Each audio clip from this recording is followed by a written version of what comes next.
Hi, I'm Shane Broussard with Hub City Ford. I would like to invite you all to a free test drive.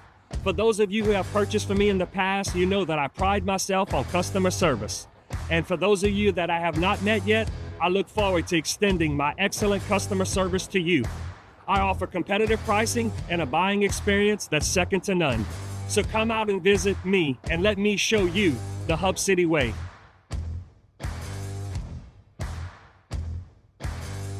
Hey, it's Danielle Mendoza. Welcome to Mendoza Ford, where car shopping is made easy. Excellent service, friendly staff, and a huge variety of both new and used cars, crossovers, trucks, and SUVs. At Mendoza Ford, our customer service is taken to the next level, and our inventory is too. We are your exclusive Rocky Ridge truck dealership in Acadiana and now offer aftermarket upgrades to elevate your driving experience. Shop Mendoza Ford in Maurice or check us out online at mendozaford.com, where we make selling cars personal. I'm Ty with the KVNTV Garage Doors. Do you have a back patio that you never use because it's just gross? Let us enclose that area with glass garage doors to add both valuable square footage and function to your home that can be used year-round. Call KVNTV Garage Doors today. Our project at our home was a very large back patio, so adding the garage door allowed us to utilize a huge part of our house that we really weren't using before. The team from KVNTV Garage Doors had it done by the end of the day, and they're just awesome. In today's world, cybersecurity is essential.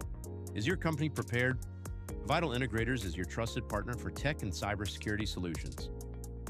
Whether you have an existing IT team needing expertise or want to fully outsource your tech and cybersecurity, we provide tailored solutions to fit your unique needs and budget. Don't leave your security to chance. Trust Vital Integrators to protect your business in an ever-changing digital world. Vital Integrators, your solution to a complex digital landscape.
Good evening and welcome to the KVNTV Game of the Week, driven by Mendoza Ford. Tonight we are back in the friendly confines of Knight Field as your Lafayette Christian Academy Knights begin District 6 2A play against neighborhood rival Lafayette Renaissance Charter Academy, live on KVNTV. I'm Brandon Como, and alongside me is Deonde Lassard. For back-to-back weeks, LCA will be taking on an undefeated team, while LRCA continued its undefeated start to the season with a 50-10 victory over Beauchene last week. The Knights knocked off defending non-select Division I state champion Central High, giving the Wildcats their first loss of the season in a 55-48 shootout. Deonde, the Knights went into Central and spoiled their homecoming, scoring the first 21 points of the game and putting up over 400 yards of total offense, while the defense made big plays to complement the offense's performance. Yeah, it was a great performance last week against a top-tier football program. You look at the score and you think, man, there wasn't much defense in that game, but if you watch the game, there were so many big plays made by those young men on the field offensively. Like one-handed catches in the end zone, scooping it off the dirt in the end zone, just great offensive plays. And it was just a fantastic game. It was probably one of my favorite games in a while to watch. And, you know, it was great that LCA came out on top. Absolutely. Now let's talk about one player who stepped up big last week, and that's Draylon August. A possession receiver, had to step into that #1 role when Braden Allen was ejected just before the half. They gave him, our referees gave him multiple excessive celebration penalties. And Draylon had to play more on the defensive side to make up for Allen's absence. Yeah, if you have followed LCA football the last few years, you can see the potential of Draylon. Big, fast, and physical. He never has to catch the ball twice. When that ball hits his hands, it just sticks to it. Then you put him on defense, and you have a young man who can find, react, and then secure a turnover, which he did twice in that game. And one of my favorite interceptions was the one down the sidelines where you could see he flips his hips properly, pushes the guy to the sideline basically with his backside, and gets his head around, finds the ball, and just snatches it out the air. It was just all around one of your better defensive back plays perfectly. You talked about Draylon's ability to catch the football, and when I was talking to him last week, I asked him about that, his work ethic that's going into that. I said, was this natural? How much did you have to work at? He said, Brandon, I've been doing this since I was 6 years old, catching footballs every single day. And when I would drop a ball, you know, I'd have to make up for it.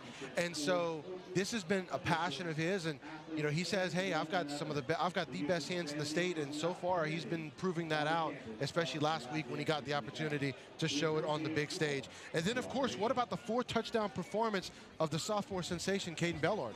Look, Caden's just different. He's a different kind of running back. He's just not a normal high school running back, you know, that maybe has 1 or 2 tools in his shed. I mean, he has all of them, and he has so much potential. And, he, you know, you say he's got potential, but he's so good now. He's just different. He has a smoothness and suddenness to the way he runs the football. And it's not just his ability that has a lot of people. He has a lot of people around him that can just tear him up. Coach Finroy, another great Louisiana running back, coaching him up. And that offensive line's playing so well at the beginning of the season without big Caleb Campbell, who we lost before the season started to a foot injury. Then you throw in the absolute brutalness he runs with whenever he runs. I mean, he is just like forearming people and shucking people off of him. I mean, you don't necessarily want to hit this sophomore kid. He can be one of the great Louisiana running backs. And Deonde, as impressive as all of that is, the thing that stands out to me the most about him is the humbleness that he carries himself with. A great young man, getting to talk with him over the last few weeks, and he continues, when you talk to him, to give the praise to the offensive line, to give the credit to the guys up front for the outstanding job that they do. And then he talks about Coach Finroy being a mentor in his life and someone that has helping mold him into the running back that we're all seeing today. So let's go on the defensive side of the ball. There's a lot of playmakers we can talk about, but let's focus on the 2 defensive ends, Jaden Arsenault and Joseph Adams. They combined for a huge turnover that Adams ran back for a big touchdown last week. Yeah, Jaden and Joseph have anchored this defensive front 7 for this season big time. They are so fast. They're so strong at the point of attack. They're causing the offensive so many issues. They're always playing on the offensive side of the line of scrimmage. Is exactly what you want your D lineman to do. And because when you can disrupt the timing of an offensive play, it just throws everything out of kilter. And now the offense is just trying to out-athlete you. And you can't really do that against LCA because that that front seven, they have some athletes, and even on the back end, some great athletes too. And look, we got to give some love to the coaching staff as well. To go through that murderer's row of a schedule that featured 2 state champions, a runner-up, and 2 local playoff contenders on the road, to come out with a 4-1 record, that's impressive to say the least. Yeah, last week was a fantastic coaching job by Coach Chop and Coach Toscani and Coach Mitch. Those guys put together a great game plan, made adjustments throughout the game, and they really, really did a fantastic job last week. All right, now let's bring in the third member of our broadcast crew, Reagan Miller on the sidelines. Reagan. How's it going? We are down here at the field because whenever we watch the game, we have what us commentators are looking for, what the fans are looking for. But we asked Coach Chop, what are you looking for in regards to LCA coming away with a victory?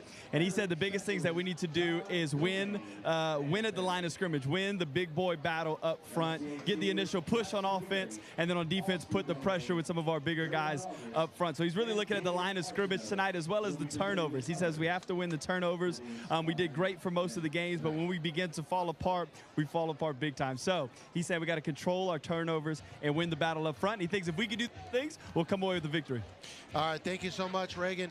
We're going to go ahead and take this break. When we come back, we'll take a look at tonight's opponent, the LRCA Tigers, and we'll get Deondi's keys to victories. All when we come back to the KVNTV Game of the Week, driven by Mendoza Ford, here on KVNTV. We'll be right back. At Wave Installations, we bring your home or business to life with cutting-edge technology solutions. From seamless home automation to top-of-the-line security systems and robust networking, we tailor every installation to meet your unique needs. Elevate your space with premium audio, stunning landscape lighting, and motorized outdoor shades and screens, all controlled with ease. And with reliable Wi-Fi and smart surveillance, you can protect what matters most. Wave Installations, the experts in custom technology integration for your home or business. When it comes to protecting your home, don't settle for average. At Eagle Construction, we deliver world-class service with roofing, insulation, and even pest prevention that keeps your home safe and comfortable year-round. For over 12 years, the team at Eagle Construction has been trusted by homeowners across Acadiana. Call 437-303-8115 today or visit myeagleroofing.com. We are world-class service. When it comes to plumbing or water purification, trust the local experts at Judy Services in Broussard. From quick repairs to complete installations, we've proudly served Acadiana for years with fast, reliable, and affordable service. Whether you're dealing with leaks, water heaters, or need a new water softener, we've got the solutions to keep your home running smoothly. Our skilled technicians ensure every job is done right, all in time, and at a price you'll love. Call Judy Services today at 337-837-1760. And welcome back to the KVNTV Game of the Week, driven by Mendoza Ford, airing all across South Louisiana from Lafayette to Lake Charles. All right, LRCA, Lafayette Renaissance Charter Academy, coming into the game tonight at 5-0 on the season with wins over Beauchesne, LB Landry, Ville Platte, Abbeville, and Prairieville. Now, as opposed to LCA's brutal schedule, the Tigers, well, they haven't really been tested so far this season as they've won blowouts and shutouts. Deondi, what can we expect to see from this Tigers team as we begin district play? I expect them to come out ready to go. Coach Falk's going to have them ready to go. Coach Landry, Coach Falk, all those guys. Coach Reggie, that's the ones I know over there, right? Yeah. Coach with those guys, back in 16, 17 when they first came. Right. And so they're gonna be ready. Those kids have heard all the grumblings about saying, "Oh, y'all not very good because y'all haven't played anybody." Well, guess what? Those kids aren't the ones who make the schedule. Yeah.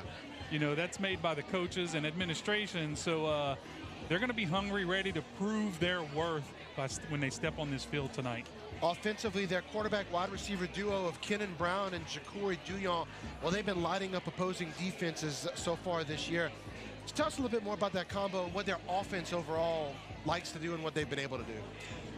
It's Coach Landry over there. He's the head coach, and he was the offensive coordinator at LCA, and he does a great job of getting the ball to the playmakers in space. That's what they want to do. They want to get it to number 5, Douillon, get them out in space, let their athletes do what they do best and make plays. And now let's talk about the defensive side of the ball. The Tigers, they're only giving up 8.5 points a game They haven't given up more than 14 points in a single contest. They got a shutout to their name as well. Talk about what they've done early on. Yeah, I mean, you come in and you shut out teams. That's a defense that's doing something. They're getting the job done. And so they run like a 3-4. They run a 3-4 defense. They don't do a whole lot of stunts and a whole lot of blitzes. They will blitz off the edge, and they're going to run man coverage. That's what Coach Landry ran when he was over here. They ran man coverage, and they're going to try to just put their athlete on your athletes and say, well, come and beat us. It's about 6 minutes to kick off, as you can see on your screen, and LRCA just taking the field, and here come your LCA Knights.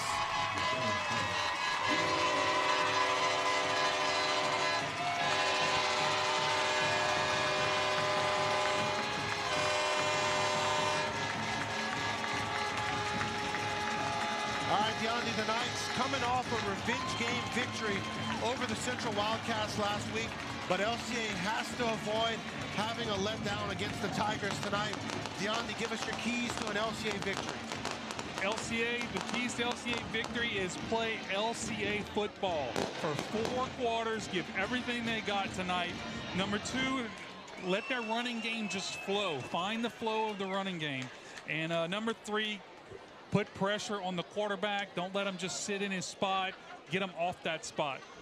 District 6-2A has really turned into one of the premier districts across the state. You know, you look at the teams across the district. You've got LRCA is undefeated. You've got Notre Dame at 4-1. They've played a tough schedule. You look at teams like Lake Arthur and Welsh. You know, they each have 3 wins at least on their to their name. So really, this is a district that has made noise in the first half of the season, and it'll be fun to just watch everyone compete against each other. Yeah, it's going to be a fantastic district matchup, you know, and you squeeze Evangel in there at the end of the season and before the playoffs. So, man, it's going to be a fun district round here. 81 degrees right now, and it feels like it. It feels fantastic. Amazing right now. This is fall football weather. Finally, we're getting the taste of fall here tonight. There you see the captains going out onto the field for the Knights as we get ready for the coin toss. And, you know, you can expect if LCA wins a coin toss, what we've seen so far this year is they've elected to put the defense out on the field. Central won it last week, and they elected to put LCA's defense out on the field, and that set the tone early on as LCA's defense held them scoreless for their first 3 drives, and their offense came out, took care of business, and got up on a 21-0 lead on Central's homecoming. Yeah, Coach Mitch really gets this defense ready to go each week. You know, he makes great adjustments. Kids they just pick it up, you know, and they're just playing for 4 quarters with everything they got. We've seen it 5 weeks in a row. Even in the loss against Shaw, I mean, they were giving it everything they had. So the Tigers winning the coin toss, and they have decided to decline. That's not surprising. So they will put the LCA offense out on the field first.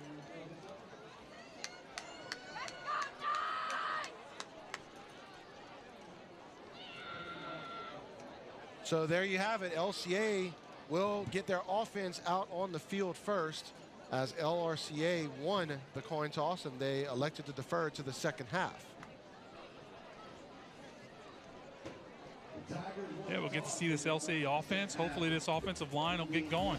All right, we're gonna go ahead and take a break. It's the Knights and the Tigers, Week 6, the District 6-2A action here on KVNTV, the KVNTV app. We'll be right back for the kickoff. Game of the week driven by Mendoza Ford. Since 1986, Acadiana Garage Doors has been the trusted name for garage doors in Lafayette and surrounding areas. For over 30 years, we've proudly served our community, delivering only the finest quality parts and expert craftsmanship in every phase of garage door selection and service. Our showrooms are designed to help you find the perfect garage door and hardware to complement your home. And with our unmatched expertise, we make sure you get exactly what you need. From installation to maintenance and repair, no one does it better. Are you ready to take your business to the next level? Let our expert team craft a custom commercial that showcases what you do best. KVNTV, where your business shines. Contact us today to start your commercial journey. KVNTV, let's make something great together.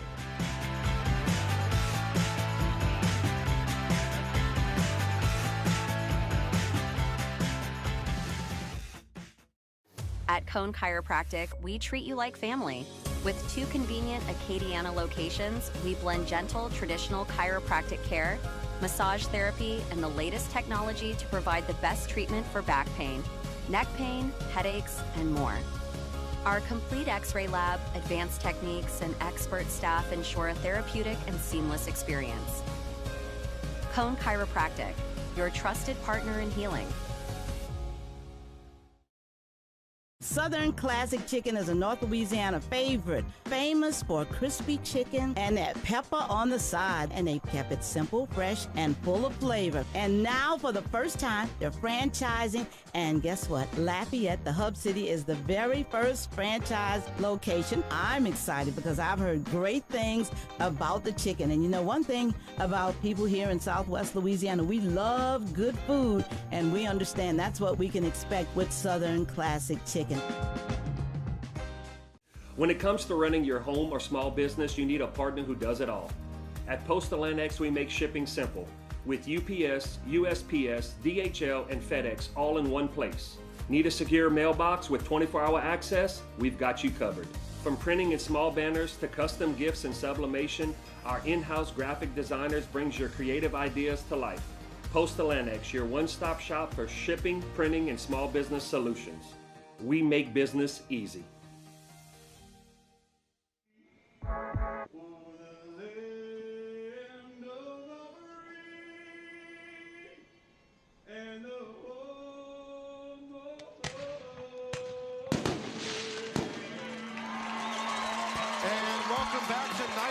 It's your KVNTV Game of the Week driven by Mendoza Ford as we are ready for kickoff. Your Lafayette Christian Academy Knights taking on Lafayette Renaissance Charter Academy, the Tigers, in a battle of the 4A Knights taking on undefeated LRCA. Game last year was an away game for the Knights, and the Knights were able to get their second victory of the season as they defeated the Tigers in their inaugural contest. This year, the Knights have flipped their schedule, coming into this contest at 4-1, looking to get their 5th win of the season in this neighborhood rivalry. As we mentioned earlier, if you missed the coin toss, the Tigers won and they elected to defer, so the Knights will get it to start the first half.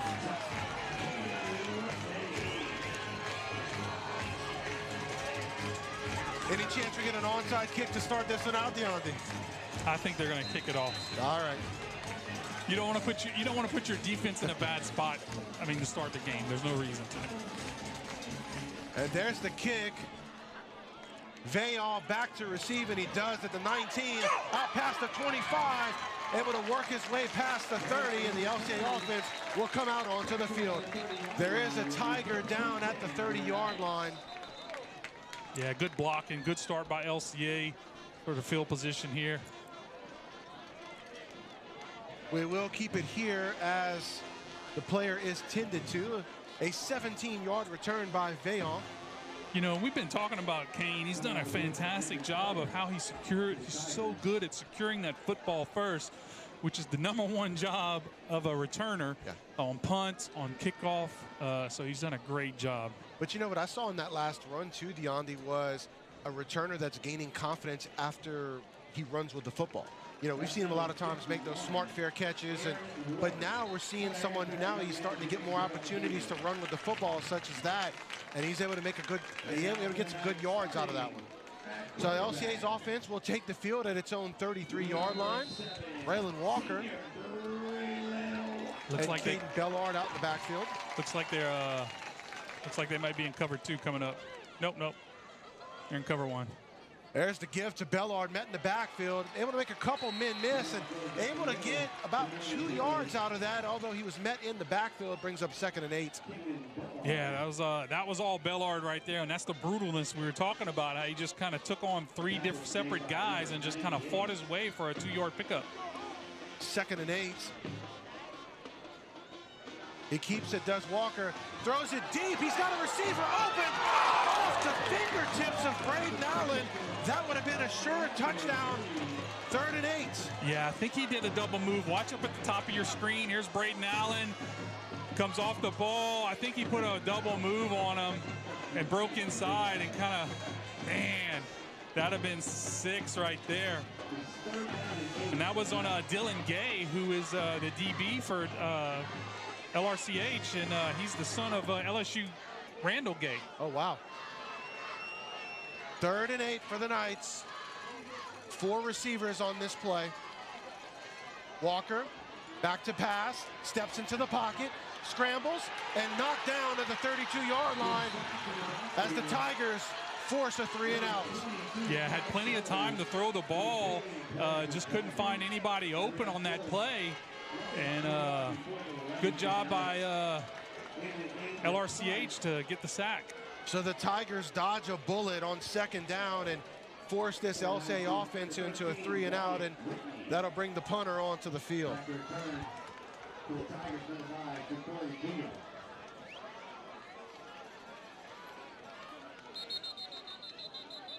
Wyatt Whitney waiting to punt, but there's a stoppage. Did they call a timeout? Substitution penalty. Substitution penalty. Yeah. On the Tigers. So that'll put the ball up 5 yards. It'll still be 4th and 6. Yeah, and I think they're still going to punt that. It wouldn't surprise me if LCA went for it here. But no, they're not going to go for it.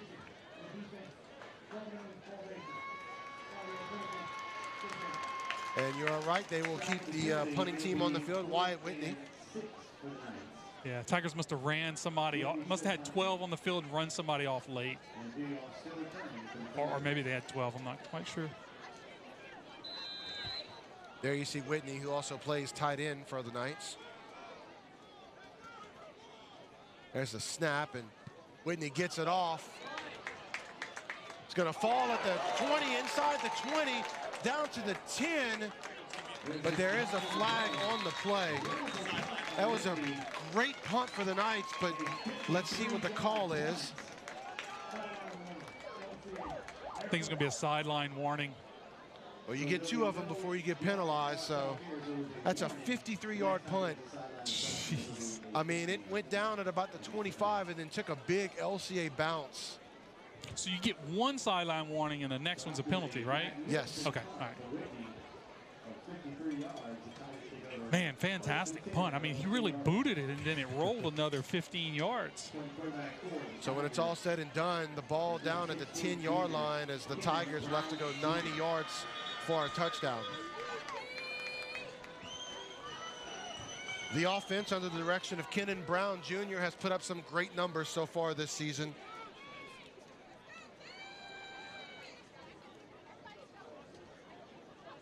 You always want to know where number 5 is on the field. That's Ja'Cory Douillon. He's got 9 He's up top. receiving touchdowns so far this year as he goes into motion. Quarterback rolls out, sets. He's got his receiver, and that's Douillon. He makes the catch, and that's enough for a Tigers first down. Yeah, you could kind of see as he came in motion, you knew exactly what route he was going to run. He was going to run that deep out.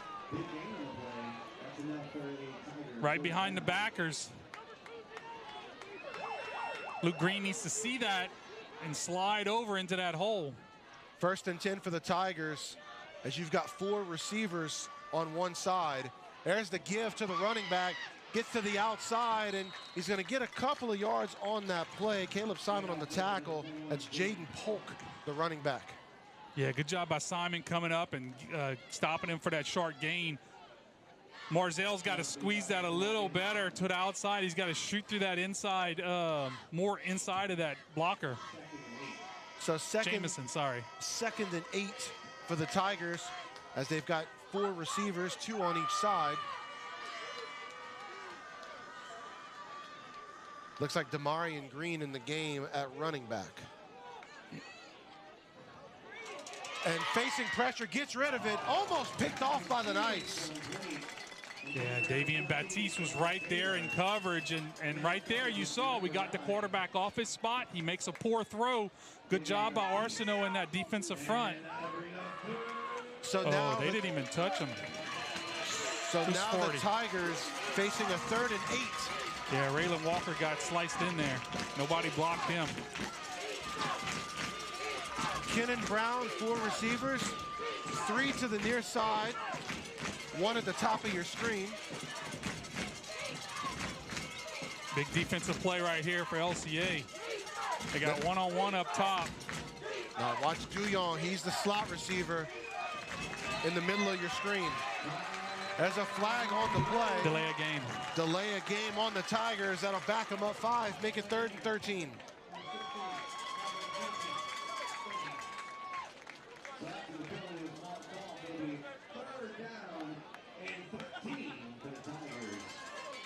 Yeah, they like to put number 5 in that slot position. They're hoping to maybe get a matchup on like a linebacker or a safety or something.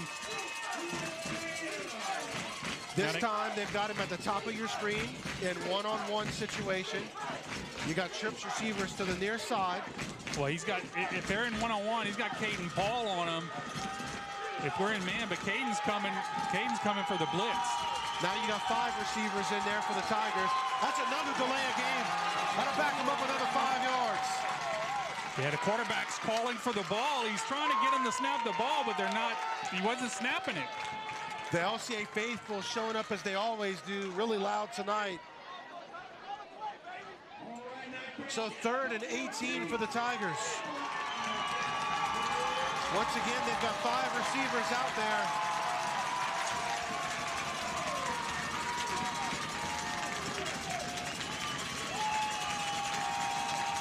Brown takes the snap. He looks, tosses it up high. No one there but an LCA defender. And he drops the interception. Man, I'm guessing he was throwing it to number 14. Draylon was still looking at his wristband whenever the ball was snapped, and he took his first 2 steps. He was trying to get his wristband back together, and the quarterback just threw that ball up for grabs. That'd have been like just a big punt for them. Pretty much, yeah. So with that, it is 4th and 18 as the punting team comes out onto the field. Kenan Brown, the quarterback, is the punter as well. Tell you what, LCA needs to do something to make sure they have somebody on number 5, because they're putting him in the slot so they get a linebacker. Linebacker is not going to be able to cover him.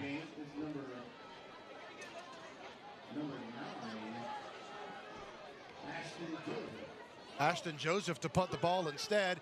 He gets it off, but it's not a good one. It hits at the 36 and takes an LCA bounce all the way back to the 30-yard line. They're going to mark it down at the 29.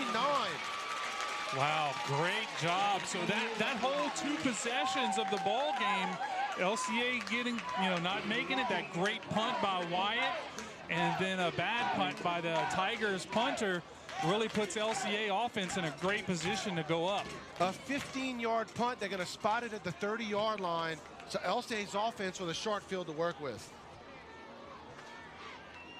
Let's see what LCA does coming out in this second possession after they got to look at a little film on the sideline, see what they want to do, change up. Braylon Allen in one-on-one coverage at the bottom of your screen. No, excuse me, that's Draylon August.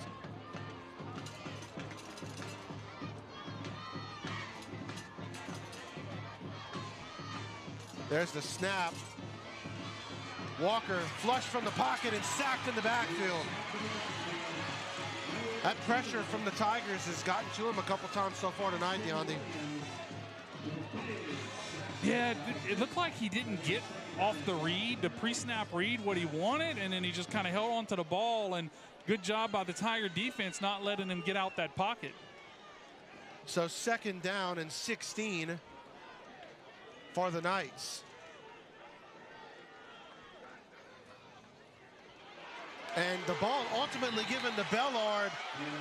There was a struggle there in the exchange. Yeah. And when it's all said and done, LCA loses yards. Yeah, Walker really was trying to pull that ball, which was the right read because Bellard was going to be tackled. And Bellard just had too much of it. So 3rd and 21. You don't have to get it all in this one play, but you got to get something. 4 receivers for Walker.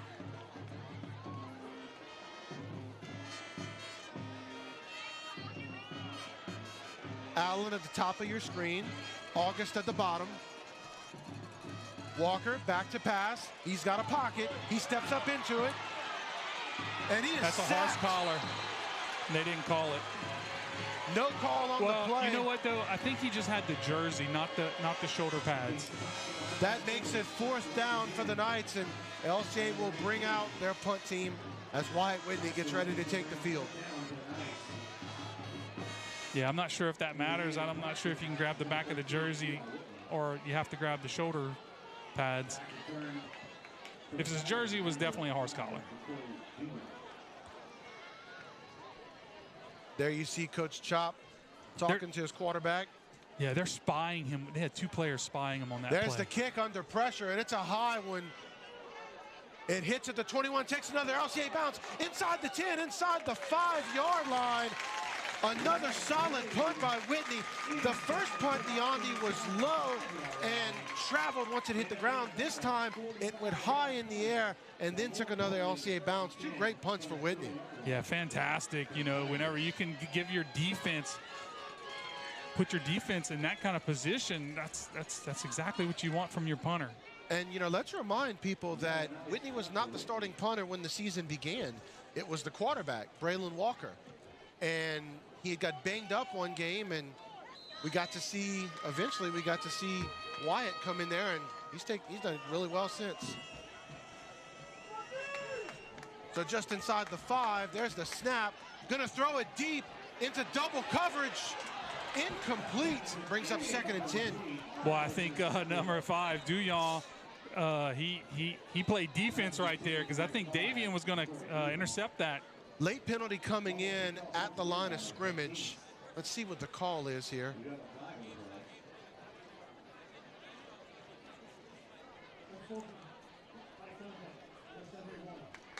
Unsportsmanlike conduct on number 71 of the Tigers. That'll back them up half the distance to the goal. Yeah, I think that was just some whatever was going on inside that line of scrimmage. You know, there's always something going on down there. They call that extracurricular activities. Yes. All right, 2nd and 12. As a player comes on late for the Tigers, that is an offensive lineman. Don't know where to go at this point. He's got to move his tackle over to get in. There's a snap to give to the running back, who is brought down. Well, he's still turning his feet. He's still pushing the pile. They're going to mark him down, though. Gets about a 4-yard gain on it. Brings up about a 3rd and 8. Yeah, good job by Braylon Lemaire right there in the middle. Kind of piles that up. Gives them no room to run, and then the rest of the defense collapses on them. Big opportunity here for the LCA defense as they've got this Tigers offense pinned deep in its own territory here on 3rd and 8. There's the snap. Brown looks for his receiver. He's got one-on-one coverage, but he's off the mark, and that'll bring up 4th down. I tell you what, if the ball is thrown properly, Draylon houses that one. Draylon picks that off and houses it. Great coverage by him. See it right here. Good job on the read. Gets his head around. Just the ball was thrown over his head. Great defensive stop right here. And, you know, hopefully we can get our offense on the field and get something going here. Ashton Joseph was the intended receiver on that last play. Back to return for the Knights is Kane Vaillant.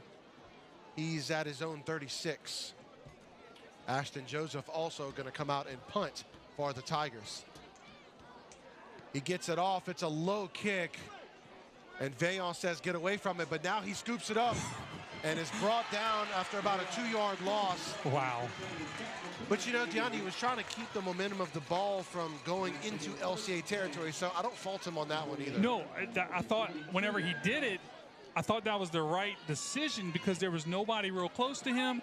He has great hands, so I'm fine with that, taking that opportunity, because I think that ball would have probably rolled another 5 yards maybe.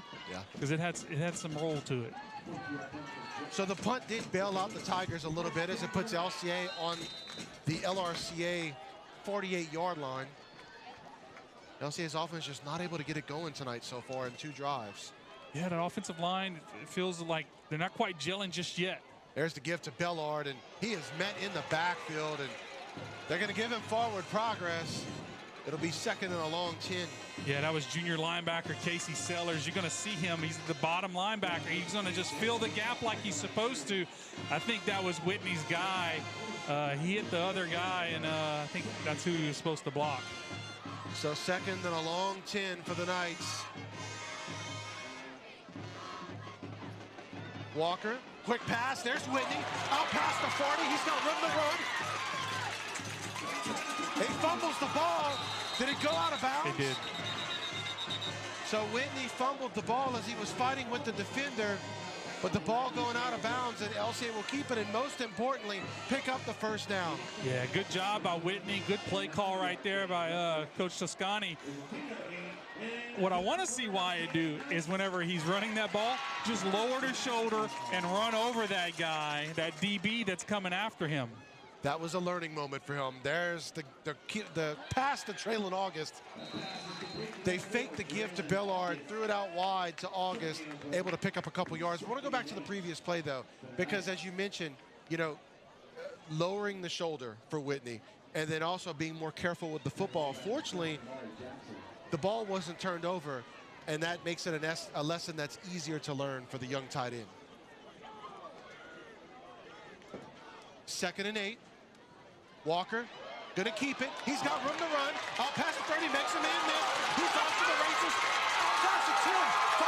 Touchdown Knights. Great play by Walker.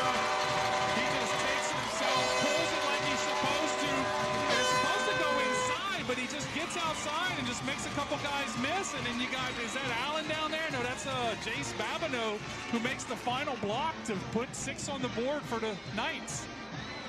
Great blocking downfield by him. Jude Fairchild out to kick for the Knights.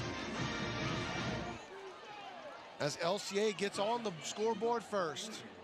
There's the kick. It's low. And it is no good. But the Knights get on the board first. Your KVNTV Game of the Week driven by Mendoza Ford. We'll be right back.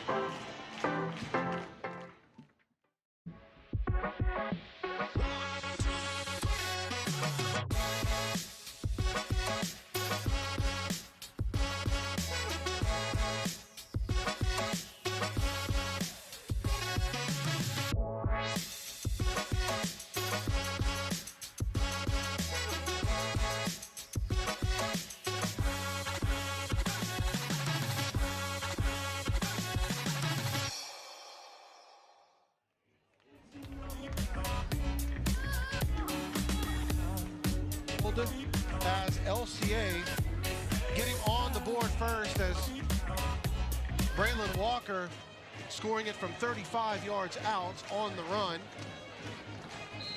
Extra point no good. But over midway through the first quarter, and LCA is on the scoreboard first. You know, and that was actually a good defense by the Tigers. Just Walker just made some people miss, and that's what you can do when you're an athlete like that.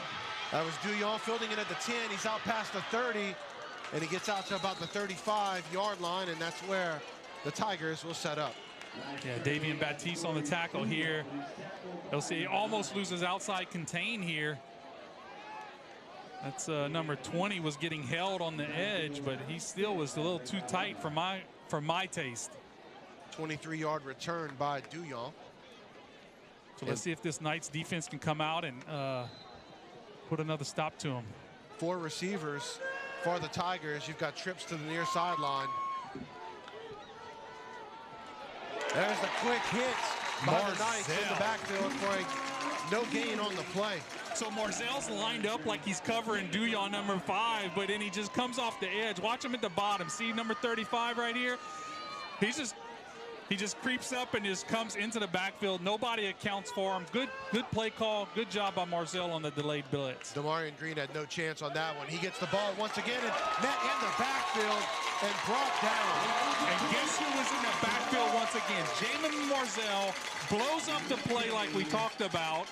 and then Jaden Arsenault makes the tackle. See, he keeps his outside shoulder square, and just, that's it. You can't get away from him. Brought down by a host of Knights, brings up 3rd and 11. Man, I am looking for Marzell to have, the way he's playing right now, I'm looking for Marzell to have a fantastic night tonight. So that's a timeout taken by the Knights, and we will take it with them. Your KVNTV Game of the Week, big 3rd down as your Knights on top, 6-0 here in the first quarter.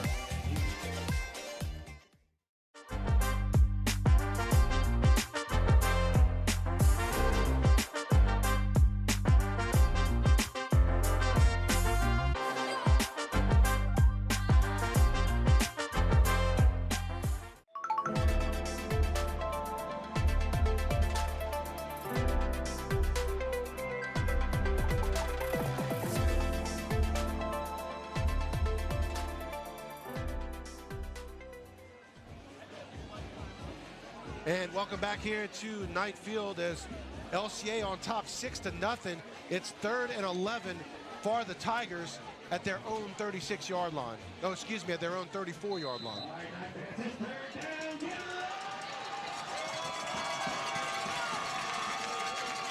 There's the snap. Brown, he's facing pressure, gets rid of it. It's caught out at the 46, and receiver runs laterally. He's going to give the first down signal, and he did pick it up. Yeah, a fresh set of downs for the Tigers. Yeah, good job right here. He's going to just run that stop route, and he hits him on the back shoulder. Good throw by the quarterback. Pressure didn't quite get to the quarterback as quickly as they had wanted to. Zion Baptiste on the catch. There's the snap, and facing pressure, and he is brought down. They're going to give him forward progress at the 34. Josh Wilson on the play. Yeah, man, watch, he's gonna come off the edge, and they don't even get to touch him. He's so quick off that edge. That is exactly what this LCA defense needed after a big play. Wilson last week was a part of that great defensive play in the first quarter against Central. He was all over the field early on for the Knights. 2nd and 20. 4 receivers once again for the Tigers. And on the hard count, the receiver for the Tigers jumped, and that's going to be a false start against LRCA. As you see, Deani, some miscommunication there by the Tigers offense. They've had a good bit of pre-snap penalties in this first quarter. Coach Landry is definitely not happy about that. He knows that you cannot play from behind the sticks against this LCA defense. 2nd and 25 for the Knights. Excuse me, for the Tigers. There's the pass over the middle. Dropped. Yeah, Davian Baptiste does a great job on coverage there. They run that little in route. Even if he'd have caught that, he really didn't have anywhere to go. See Ashton Joseph there, not able to bring it in, but as you said, DeAndre, they had it sniffed out right away. 3rd and 25 for the Tigers. Jaden Polkin at running back, you see there. Gonna stay back and try to block. There's the pressure on the outside and brought down inside the 25. Joseph Adams with a big sack from the edge, and I tell you what, Wilson was almost there too. Watch him at the top of your screen. He just beats his guy, shucks him off with his big hands, and just drops the quarterback for a huge loss. This LCA defense has been dominant so far in the early goings, as they're going to force another Tiger punt. Yeah, I guess we'll see if it's going to be a punt like the first one or a punt like the second one. Yeah. 4th and 33 for LRCA. As the punter, Ashton Joseph, standing at his own 10. Vaillant back to return. There's the kick. Vaillant in traffic, makes the catch near midfield. Look, I'm telling you, like, when you watch a high school kid do that, get nervous. I'm nervous, but I'm not nervous with him. Yeah. And he's only a sophomore again. Because he just has a skill to do that, and it's something you can tell that he's really worked on. So the Knights, they're going to give it to him at the 50, so he'll be right at midfield. Making that catch in traffic did Vaillant just under a minute to go here in the first quarter. Knights up 6-0. Still haven't seen that offensive line kind of take over the game yet. That's what we keep waiting for, you know, because that's where LCA starts. There's the give. Up the guts is Bellard, and he gets about 4 on that one, brings up a 2nd and 6. And that was much better blocking up front by the line. He really didn't get touched till he was 3 yards up the field. Watch that right side. Good pull, kick out by 78. And Torrey Landry crashes down. Well blocked on that play. So 3 receivers and the tight end out for LCA. There's the give to Bellard once again, and nowhere to go, as he is brought down in the backfield for a 2-yard loss, brings up 3rd and 8. Yeah, I think somebody either missed a block or didn't block the guy they were supposed to, because that guy just came free. And it might have been a read. It might have been that midline read. And as we near the end of the first quarter, as the clock will run out, we are going to go down to our sideline reporter, our 3rd member of the team, Reagan Miller. Reagan. All right, at the end of the first quarter, LCA came into this with a lot of pressure on them and on their shoulders, and you kind of saw that from some of those players. LCA obviously favorited skill-wise, but you talk about high school football players, and they are dealing with the emotions of a big game, and that's what you're seeing. They're cleaning it up, they're dusting it off, they're settling down, and I think we're going to see a big second quarter here from these guys. Thank you so much, Reagan. Now we're going to go ahead and take our break. LCA up 6-0 at the end of the first quarter. Your KVNTV Game of the Week, driven by Mendoza Ford. Are you ready to take your business to the next level? Let our expert team craft a custom commercial that showcases what you do best.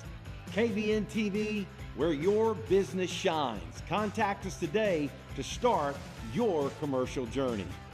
KVNTV, let's make something great together.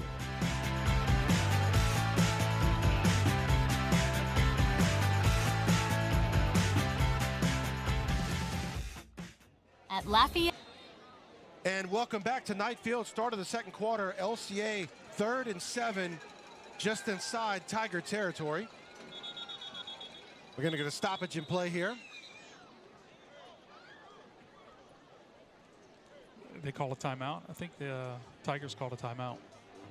So that's a timeout taken by the Tigers. So we are going to keep it here. And, you know, on that last play, it was a 1-yard loss by Bellard. What are you seeing so far, DeAndre, in the sense that we've seen Bellard go off in many games this year, but so far in the early goings, he's been bottled up by this Tiger defense. Yeah, look, right now, Tigers are playing very sound, disciplined defense. They're where they're supposed to be. They're coming off the ball. They're doing all the things right. LCA's making a couple little mistakes, missing here and there. The pull earlier that him and Bellard were fighting over the ball. Just a couple little things. LCA just needs to settle down and play LCA football. And, you know, the LCA touchdown, I don't want to say it was a broken play. It was basically the quarterback reacting to the Tiger defense doing a good job against him and him just out-athleting everybody else on the field for that 35-yard touchdown run. So 3rd down and 7. Walker with Bellard in the backfield. He's got 4 receivers. One of them going into motion. That's August. There's the pass. That's to August, and he is hit right away. It is a gain of about 5, and this makes it decision time for the Knights. It's got to come out quicker. It's got to come out now. See how it's too late? It's got to come out right away. Meaning the ball out, the quarterback's hands. So they're going to actually call it a 4th and 4. 4 receivers for the Knights. They're going to try to draw them off sides first. Do a hard clap.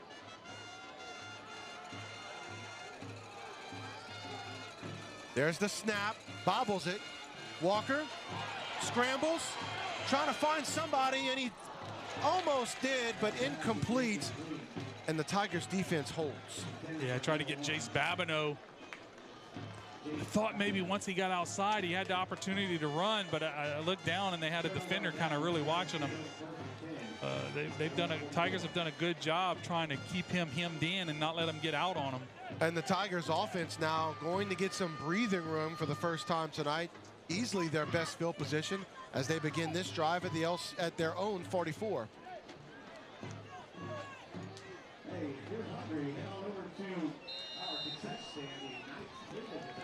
You've got 2 receivers and 2 running backs in for the Tigers. There's the give, up the gut goes the running back. He's got a first down and he continues to plow through the defender, and he's brought down at the 42-yard line. And DeAndre, it was a high snap, but the offense was able to make the adjustments, or should a ball carrier was, and it was a great pickup by the Tigers, but you do have an LCA Knight defender injured. Yeah, it's Braylon Lemaire who went down on that one. We're going to go ahead and take this injury timeout. You're watching the KVNTV Game of the Week driven by Mendoza Ford. At Lafayette Christian Academy, we're more than a school. We're a family. From preschool to high school, we nurture your child's academic and spiritual growth with a Christ-centered education. Our students excel in the classroom, thrive on the field, and grow in faith every day. With a strong foundation in Christian values, LCA prepares students to lead, serve, and succeed. Join the LCA family, where excellence and faith meet. Lemaire was the injured Knight, but able to walk off the field under his own power. 1st and 10 for the Tigers as they go with 2 receivers, 2 running backs once again. There's the give to the running back. He's met in the backfield by a host of Knights. Yeah, Jamison kind of blows that play up again. You'll watch him in the middle on the top of your screen here come in unblocked. Well, 57 tried to block him but could not. And then the rest of Jaden and Josh and Joseph, all those guys are coming. 2nd and 15 for the Tigers.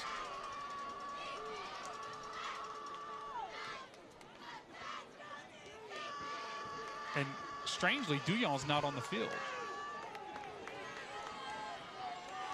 I guess when you don't have enough time to throw the ball, it makes it difficult, right? Brown has 2 running backs in the backfield with him once again. This time back to pass to the far sideline. It's caught. Not enough for the first down, but a significant gain. There is a penalty coming in, though. Yeah, I think that's going to be on the Tigers. There was something after the play, kind of. Shamar Taylor with the catch, but let's see what the call is. Good catch by number 14. Ineligible man downfield. That'll wipe out the catch and bring this one back. Yeah, big play right there for the Tigers. Just gets wiped off the board. That was a long play for that lineman. He thought, well, maybe I need to get up the field. Maybe the play's gone, so I'm not quite sure. So that'll put the ball back into Tiger territory at its own 49, 2nd and 19. The Tigers have not really got anything going so far tonight with this LCA defense smothering them so far. Only 2 first downs for the Tigers so far. Brown steps into the pocket, over the middle, and it's intercepted by the Knights. Past the 40, past midfield. He's got nobody in front of him. 20, 10, touchdown, Luke Green Knights. Man, he's just sitting there in center field, and when that quarterback stares down his receiver, makes that throw, he just steps right in front of it, and then he's got blockers all out front. Takes it to the house. Another week, 2nd week in a row, the defense gets a touchdown. Man, 62 yards on the pick 6 for Luke Green. He received it off his route. So the Knights don't know if they're going to go for 2 here. I think they will. Yeah, Walker's out. No, Caden Bellard's out. Bellard's out, and Walker at the near sideline with his coach, and now he goes out onto the field. Yeah, it's the right call. Go for 2. Pick up that extra point you missed.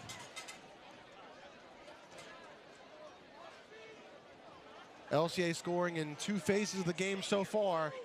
A Walker touchdown and the pick 6, and there's a flag on the play. Oh, 12 men on the field by LCA. Well, I think he's counting them right now, making sure. No foul on the play is what they're saying. So they thought there was 12 men.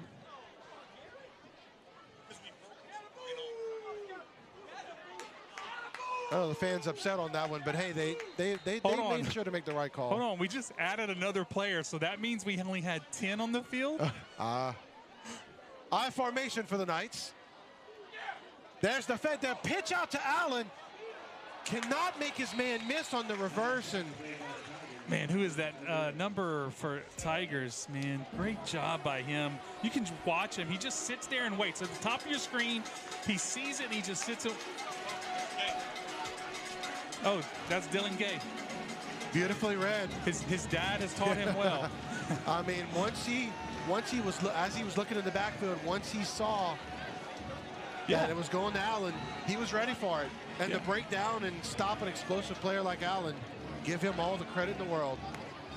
We're going to keep it here as the Knights on top 12-0. Following the two-point conversion attempt that did not go LCA's way. Yeah, I still like the decision to go for it for two.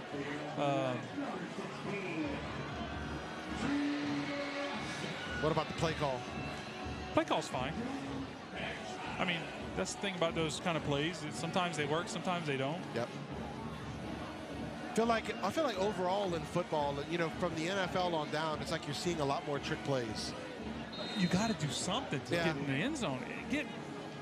Getting into the end zone is a very difficult thing to do. It's not easy. You have 11 young men or men trying to stop you. Fairchild with the kick. And it's going to be taken into the 13, out past the 20. Not much more, though, as the Knights bring him down at the 26-yard line. Is that Caden Paul making the tackle right there? And I think it was 27 was the one who made the initial hit, Aiden Welch. That was Duyon on the return for the Tigers. Yeah, I wasn't sure why we're kicking to him, though. Well, you cover like that, I don't mind it. Yeah. Better than starting off with the 35. So 1st and 10 at the 27 for the Tigers as they find themselves down by 2 touchdowns here, nearly 3 minutes into the second quarter.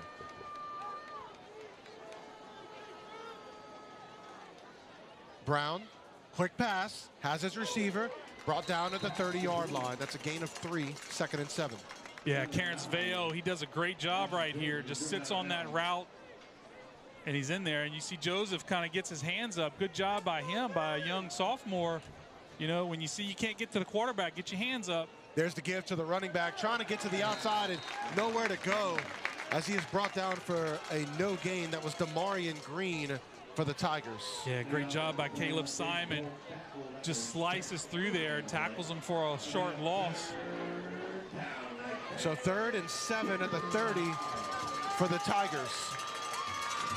You know, when Caleb saw that hole open up, he just shot it. You got 3 receivers bunched at the bottom of your screen, 1 receiver at the top. Brown, quick pass, has his receiver, that's Duyal, makes a man miss near that 1st down marker. It's close, I think they're gonna give it to him. Yeah, he's giving him 1st down right there. I thought he was gonna be maybe a half-yard short where he landed with the ball, but. There you see the replay, makes a man miss. You got to realize where the ref is. He's behind the play, so he's kind of, oh, no, that was a pretty good spot. 1st down, there's the give. Running back takes on the left side and gets knocked up. Coming out of the hole. Good gain, though, but, boy, he took a hit. Yeah, Caden Paul and Luke Green really smacked him on that play. Took him off his feet. Yeah. Oh, he jumped. Yeah, I thought they had taken him up off his feet too, but you're right, he did jump. False start. False start on the Tigers, back it up 5. Pretty much wipes out that gain. They'll make it 2nd and 11. And all these pre-snap penalties have really hurt the Tigers tonight. 7 penalties for 31 yards. And, you know, remember one of those penalties was a penalty that was half the distance, so it only hurt them 2 yards. But they're averaging pretty much 5 yards of penalty so far tonight.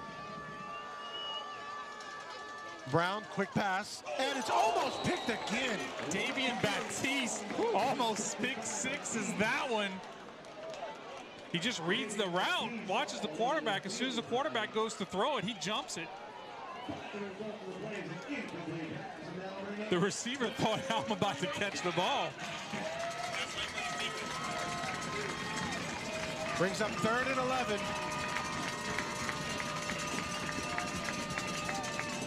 False start by the Tigers. That'll back them up another 5. Again, Deondi pre-snap penalty. Yeah, 61. He's like on that line. He's like, I got to block Josh Wilson. You know, a defensive end who's also a kick returner. Josh Wilson is so fast. He is a freak, man. So that makes a 3rd and 16 at the 31. I'm sorry, he's a junior. Quick pass to the running back, and that was incomplete, as it'll bring out the punt team. Yeah, that was going to be a... It looked like they wanted to run a screenplay, but they ran the running back out into the flat. And Joseph reads it very well. Yeah, I don't like that play design right there. Because the running back crosses the face of the defensive end. So when a defensive end sees the running back cross his face, I mean, he's gonna go get that. Vaillant back at the 41. Ashton Joseph getting ready to punt the ball off. There's the kick. And it hits a player down at the 41-yard line of LRCA, and that's where they'll mark it down. So LCA will take over 1st and 10 at its own 41-yard line and 28 yards on the punt. Yeah, good defensive stop by LCA. In that possession, now we get to see our offense. You know, we hadn't seen our offense in a little bit because there was, you know, defense went out there twice on that pick 6. Almost had a second pick 6 for tonight. And Davian, he almost had another interception in the 1st quarter. Davian's been very active so far tonight. Yeah, Allen's one-on-one at the bottom of your screen. They're going to throw it out to Leday. Gets it out past, makes a man miss on the inside, out past the 50. And that's a 1st down LCA. Yeah, great job. Good job on the throw, well-timed. Gets the ball out there.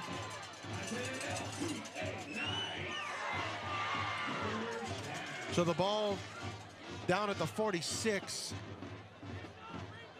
If you notice, that was the exact same play that the Tigers ran, except we didn't run it across the face. There's the give to Bellard.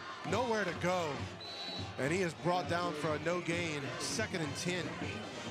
Man, I tell you what, the Tigers this week in practice, I guarantee you they were on them about we have to stop Bellard. Torrey Landry mauls his guy. It was just that backside. That big boy, I think 99, 95. The big boy, LCA's having trouble with him up in the middle. Oh, high snap. Walker not able to get to it, but Bellard does, and LCA fortunate there that the Tigers didn't pounce on that one.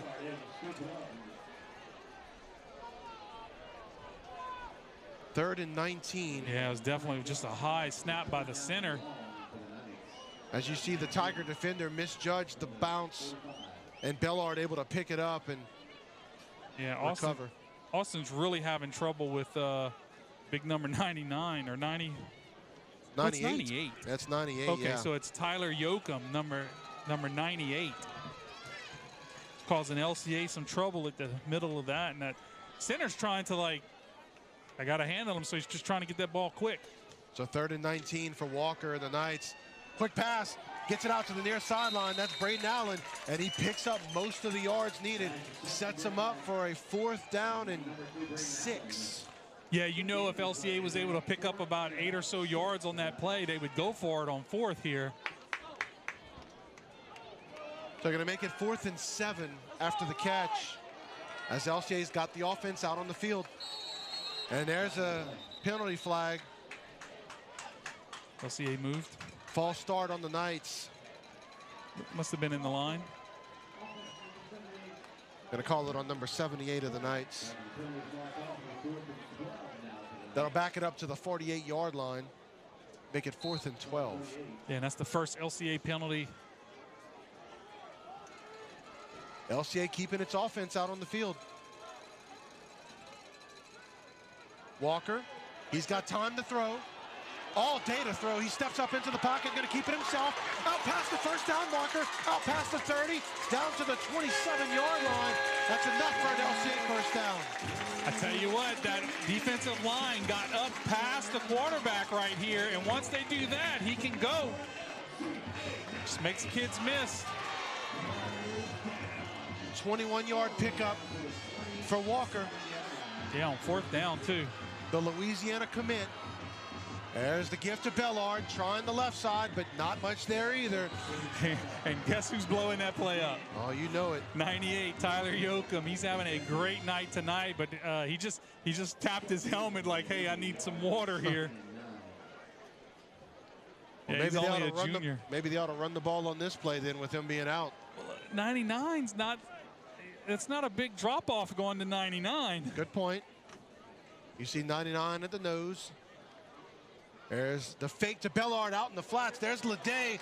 He's out to the 16-yard line, and he's near that first down.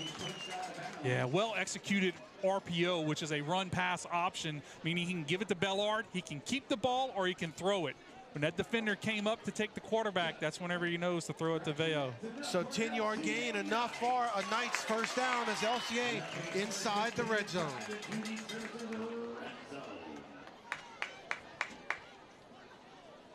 Bunch formation.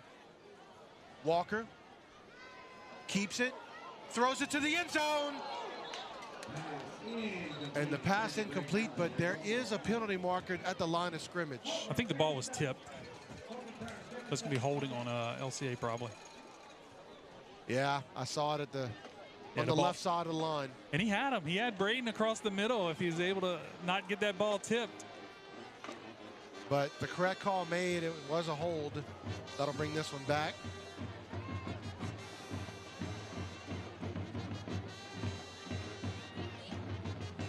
So it'll be first down in, what, 19? 20, because it was 20. a pass play. So there's Allen going into motion. He's going to keep it as Walker. He's got room to run. Makes a man miss. Runs through another tackler inside the 15, but there's another penalty marker on the play. It's probably going to be a holding call here on the top. Yeah. Oh, Lane. Yep. Lane Broussard, he gets kind of shucked by the defender, and as he's falling down, he kind of keeps holding on to the jersey. So that's the correct call by the refs on that one. So that'll be from the spot of the foul. So it'll be first and blitz. See what the official yardage is here. 25. So not as bad as the first holding penalty on the play before. There's the snap. Quick pass, they set the screen up, but man, nowhere to go. Swallowed up by that defense. It was too slow. It just didn't develop well. Well, and of course, LRCA very familiar with that tunnel screen. They see that in practice every day. 2nd and 27 now. But you know, one important thing here, DeAndre, that clock just continues to roll as the Knights already up by 2 touchdowns as we are closing in to the half. Trips receivers at the bottom of your screen. Walker rolling out to the near part of your screen. There's the catch. Braylon Allen makes 3 defenders miss. Oh my God. To the end zone for a touchdown. 33 yards. Yeah, watch this move he puts on the sideline, and there is a flag at the end of this play. He did not step out of bounds. There was still green. Good job by Veo not making a block. They're going to get Allen for taunting or something. It's a touchdown, but they're going to get him because as he crossed the end zone, he kind of looked back. Unsportsmanlike conduct called on Allen again. He had 2 of those called against him last week. It got him ejected.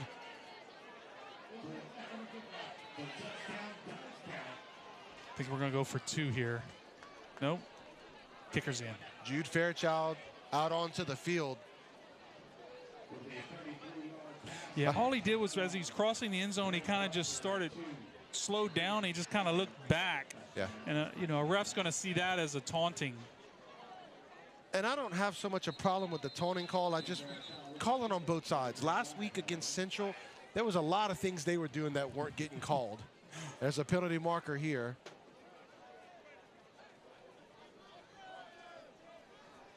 They have 12. Yeah.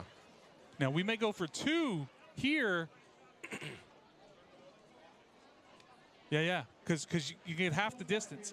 Nope. Oh, no flag. They're waving it. There's still 12 Tigers on the field. There was 12 before. There's still 12. Somebody else count this, because I'm pretty sure that's 12. Look, now he's running off. Oh. That's 12. Yeah. There was 12 before, and now there's... Yeah. There you go. Yeah, offense is getting on. Offense is getting on. I love how they said that after further review. If I'm Chop, I would call a timeout. Yeah, call a timeout. I see some of the offensive players getting ready, yeah. Well, they were calling for offense. Yeah, he's calling the guys off the field, the extra point team off. He's gonna call a timeout. He's getting his offense together. He's gonna call a timeout. Because he's only got 15 on the play clock. Right. He's not. I wouldn't want to rush this. Yeah, I wouldn't either. I don't know. 6 seconds. 5. I think they're going to try. I formation. 2 seconds. There's the snap. There's the gift to Bellard, and that is good. 2-point conversion successful by the Knights. That makes it 20-0 in favor of LCA. Your KVNTV Game of the Week, driven by Mendoza Ford. We'll be right back. Welcome to the Ford Factory, where unbelievable supply meets unbeatable service. As a locally owned and operated business with over 15 years of experience, we provide quality products, expert advice, and professional installation at prices you'll love. Whether you're a builder, designer, or do-it-yourself homeowner, we have the perfect flooring solution for your next project. Our friendly staff is here to help you every step of the way, from in-home measurements to design and installation. Bring your home to life with the Ford Factory. Your project, our passion. And welcome back to Knight Field as LCA has gone on top 20-0 here as we've got just over 3 minutes to go in the second quarter. And a penalty, unsportsmanlike penalty against the Tigers. Well, wait a minute, now they gotta go back. So it was unsportsmanlike on both? No, he's putting the ball at the 25. Yeah, it's hurting LCA more right here. I think they forgot. Yeah, on the touchdown, remember. Yes. That was the penalty called on Braylon Allen after he scored the touchdown. That's hard, because in high school, and you watch college and you watch pro, and you see people doing stuff, and you're excited, right? You're very excited, So we can let our adults celebrate all they want when they score, but our kids, they can't. Yeah. That's kind of... Well, they don't want it to be a taunting celebration. No, I mean, you look back at them. I get it. There's the kick by Fairchild. Drives the defender back. He catches his own 25, or the returner, excuse me. Makes a man miss out past the 40. He's out near midfield, still on his feet. And he's into LCA territory. That's Jaden Polk on the return, the senior. That's a great return for the Tigers. Yeah, Braylon Briscoe, number 21, in on the tackle. And I think that was 22 also, Aiden Welch, 27. So the Tigers will take over in Knight territory at the LCA 45. That's a 33-yard return by Polk. Like LCA short here. Yeah, you see the number 10 coming out onto the field for the Knights. There's the snap. Going deep and overshoots his receiver. Yeah, miscommunication there. The receiver was running a kind of a skinny post, and the ball was thrown to the outside, which was not where you wanted to throw it. There was an extra defender on that outside. So Karen Zaveo and Davian Batiste on the coverage. So 2nd and 10 for the Tigers. Just under 3 minutes to go here in the first half. LCA on top 20-0. You know, it's been a very defensive game tonight so far. I mean, neither offenses have really gotten to the flow of anything. These defenses have been playing fantastic. Running back goes into motion. They're going to throw it to the inside receiver. Out past the first down marker and inside the 30. And that's Josh Wilson getting back up the field to make the tackle, your defensive end. Just found the soft spot in the hole. So 1st and 10 for the Tigers as they were quick to the line, but now stopping to call their play. There's the give to the running back. He's got a hole, but it closes rather quickly. About a gain of 1. Brings up 2nd and 9. Yeah, Joseph Adams, Jaden Arsenault, they collapse on this one and make the play from each side. Wow, Jaden just kind of forearms the guy off of him. We're approaching the 2-minute mark here of the first half. 4 receivers for Brown. Quick pass, set up the tunnel screen, read beautifully by the Knights. There's a penalty flag coming in at the end of the play. Let's see if it's going to go against the Tigers, possibly for a legal man downfield. Yeah, he threw the ball across the line of scrimmage. You can see the ref on top, how he puts his arm out. That means the ball's past me, past the line of scrimmage. So Allen's read was he was off on that one. There's the give to Bellard, follows the right side, he's got room, follows his block into the end zone, touchdown Knights. So Allen is just getting set up for this next play to block for Bellard, springs him for the touchdown, and you'll see Torrey and Gavin, they just collapse that whole side, and then great job by Cullen just making that pull block, seals the edge for Bellard, touchdown Knights. 15 yards on the run, and you couldn't get a better block by your wide receiver, Allen. Yeah. It's very well done. 37 seconds to go as an LCA player comes onto the field late for the extra point attempt. There's the kick, it's up, and it is good. So with that, LCA taking a 27-0 lead over the Tigers. We'll take this timeout. Your KVNTV Game of the Week driven by Mendoza Ford. Hi, I'm Shane Broussard with Hub City Ford. I would like to invite you all to a free test drive. For those of you who have purchased from me in the past, you know that I pride myself on customer service. And for those of you that I have not met yet, I look forward to extending my excellent customer service to you. I offer competitive pricing and a buying experience that's second to none. So come out and visit me and let me show you the Hub City way.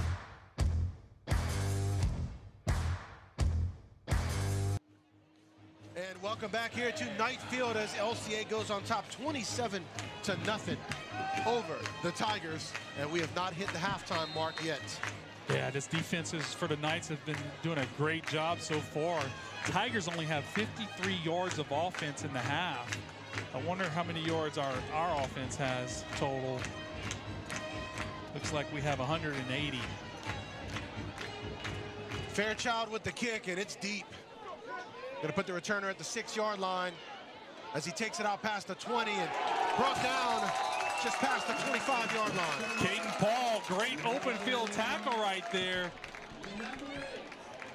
You watch him, he's gonna come from the bottom of your screen here. See him right there. Tracks the runner. Man, perfect form tackle right there by Caden Paul. So first down for the Tigers at the 28. Coach Chop will be speaking to us shortly when we go into the half. And if I'm the Tigers, I'm kind of almost wanting to just get out of this half, which that's what they do. That's what they do. Give it to their running back up the gut. He gets a first down out to the 40-yard line. Yeah, Joseph Adams and Luke Green in on that tackle. Do a good job. I tell you what, number 13 is kind of a big kid. Who is that? Demarion Green. He's a junior. You know, picked up, you know, what, 10, 11 yards on that carry. Yeah, Polk began the game at running back for them, but Green's been getting the carries ever since. They give it to him again up the gut. Nice burst by Green as he gets another first down. Tell you what, they keep picking up these yards. The Tigers call a timeout here. They may take a shot, one or two shots at the end zone. We're going to keep it here. And you just said it, Deani, with a Tiger timeout here. I mean, that sets them up for a Hail Mary attempt at the least. Yeah, they have one timeout to go, but they only have 12 seconds. So you can get 2 plays off here. So you can make a good long pass down. You can throw it anywhere in the field, get down to, you know, the 25, 20-yard line, call a timeout, and then take one shot at the end zone. 27-0 in favor of the Knights. Don't want to give up a cheap one right here. 2 big runs by Demarion Green.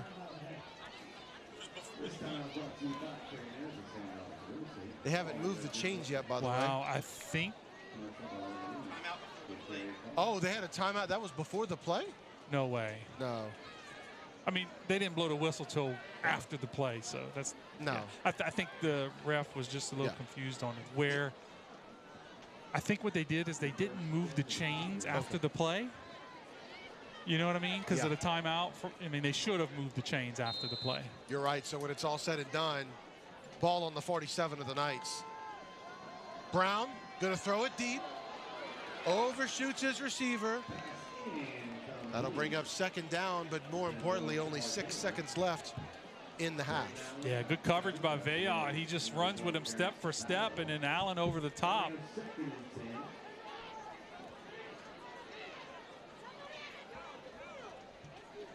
So 2nd and 10. This could be the last play of the half, depending on what they do. Nope, they're going to give the ball to the running back. Out past the 40, down to the 30. That was a hold right there. And they got it.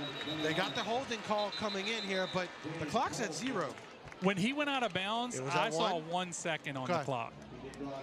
We'll see what they decide here. Yeah. Because I looked. As soon as he went out, I looked at the clock. So they're calling at the end of the first half with the score, LCA 27. The Tigers, nothing. All right, let's now go to Reagan Miller, who's on the sideline with Coach Chop. Reagan.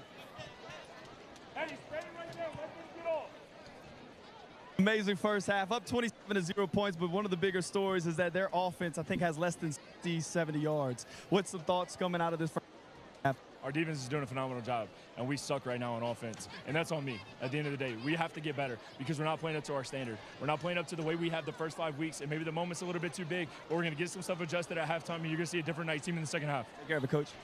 There's the words. Back to you guys. There's the words from Coach Chop. We'll take this break. Your KVNTV Game of the Week, driven by Mendoza Ford. LCA up 27-0. We'll be back.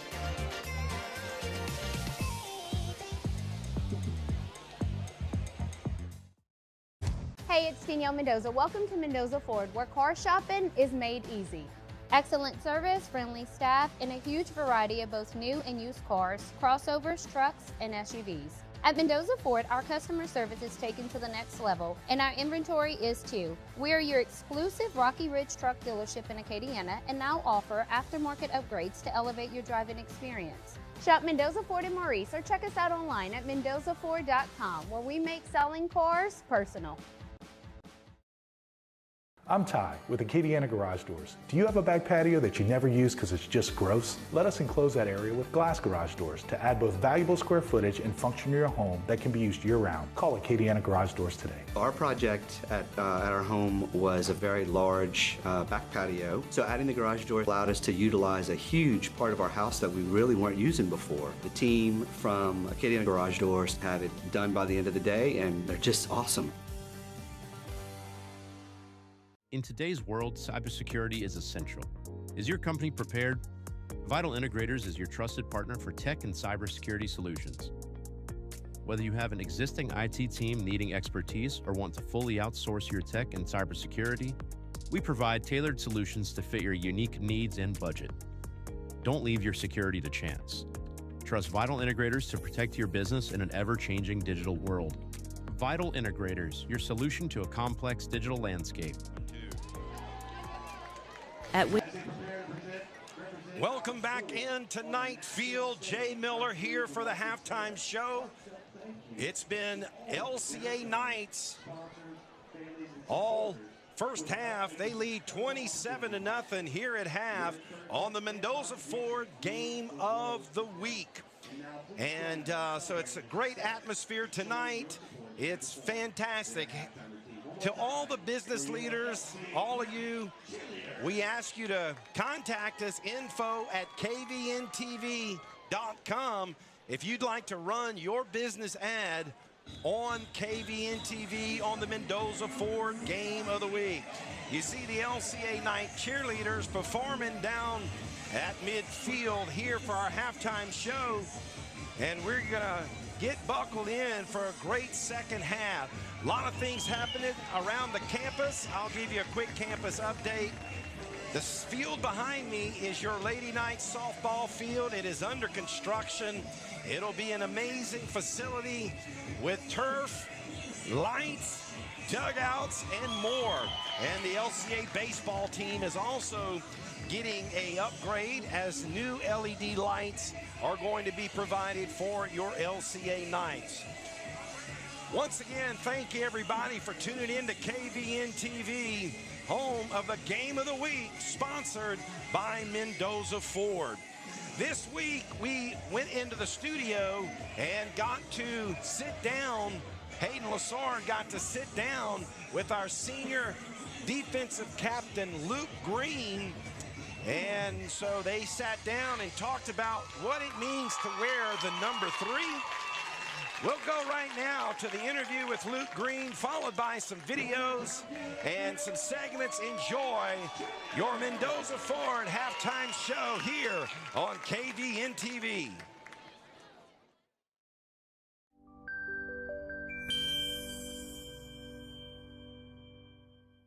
Welcome aboard, everyone, to the KVNTV interview of the week with defensive captain Luke Green.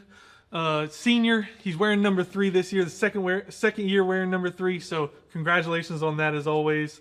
Tell us a little bit about what that means to you, wearing number 3 as a second-year guy. I mean, wearing it as a junior was special, and then going into your senior year, what did that mean to you? It's just been more so of just having that coming after people. You know, yourself, you've worn it before. We had multiple other people, Princeton, Malibu, a lot of other people at Warren, and it's just being a leader, being able to show capabilities outside of your talent, being able to talk to people younger, older, and they can see that you have respect, you have maturity, and just you be able to connect with people outside of football. Yeah, that's great. Now, going to the defense, I mean, you're the leader of the defense. Everyone knows you're vocal. You're pointing out where everyone should be on the field every play if you watch them. As a defense coming off of being put in a lot of tough situations against Archbishop Shaw in week 4, and kind of not being able to get into a groove, and then coming into Central, how important was it to really get started early? Because we saw that first drive, y'all came out firing on all cylinders and making plays. What was that big step throughout the week to get to that point against Central? We call ourselves a family, and if we're going to be a family, that means there's no pointing fingers. So when it came down to like our shot, we had offensively, we had a few mistakes, and those mistakes, we never blame nobody. You know, sometimes you have a rough game, sometimes you have a rough practice, but if we hold each other accountable and build on it instead of knocking each other down, then that creates some more abilities to be able to come into Central, a big, you know, defending 5A state champions, and be able to handle business at their home field. Right, and it was a great showing against Central. I mean, you saw it on all levels of the defense played really well. So that was a great job there coming off of a week against Shaw.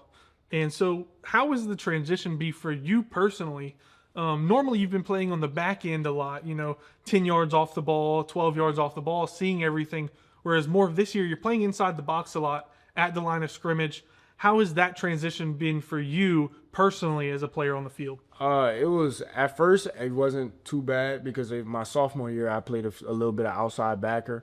Last year, I mostly played safety. But it wasn't bad because, I mean, sometimes we need spots filled, and it's not for me to be able to be like, well, I don't want to do that. You know, whatever helps the team, for each person on the defense, we got guys playing in positions that they're not so comfortable with, but they're willing to play those positions because they know at the end of the day they got to do what's for their brother. Yeah, that's a great reason. I mean, you've been fantastic in the box as well. I think you're the second leading tackler on the team, so you're in a lot of plays. And you're still being the vocal leader out there, making sure everyone's in the right spots, along with Jamison and Caleb, you know, making sure everyone's lined up properly. How important was it coming into these first 5 weeks? There's, I mean, the toughest schedule in the state of any class, most people are saying.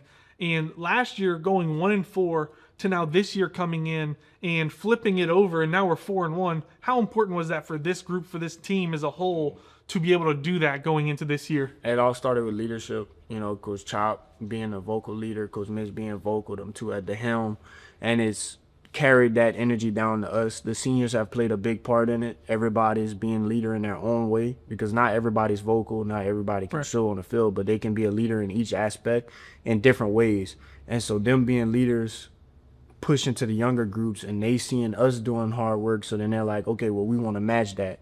And that's what's the biggest difference I can see, to where people are now stepping up and doing things that you wouldn't think they would be able to do. Yeah, and we've talked a lot about leadership in this interview, and I think it shows every Friday night the amount of leadership that's in this senior class. You know, from you all the way down to Braxton and Gary. I mean, everyone on the team, it feels like every senior on this team has stepped up to where everyone below them needs them to be. And then, so we go through this gauntlet of these first 5 weeks. We go 4-1, all the emotions that come with that. Last week we have a big win against, like you said, a defending 5A state champion. They scheduled us for homecoming. I don't know why they would do that. But in all those emotions that come with that, how do you keep that in check as we're starting to get into district and playing against teams that are in our classification now? How do you keep those emotions in check moving forward? So we fill in one full football season, because we plan to be in the state championship and winning. So we split up our season in three seasons. The first 5 games are season 1, district play season 2, and then playoffs are season 3. So now that we finished season 1, we want to take what we did good in season 1, bring it over to season 2, but excel at what we're doing.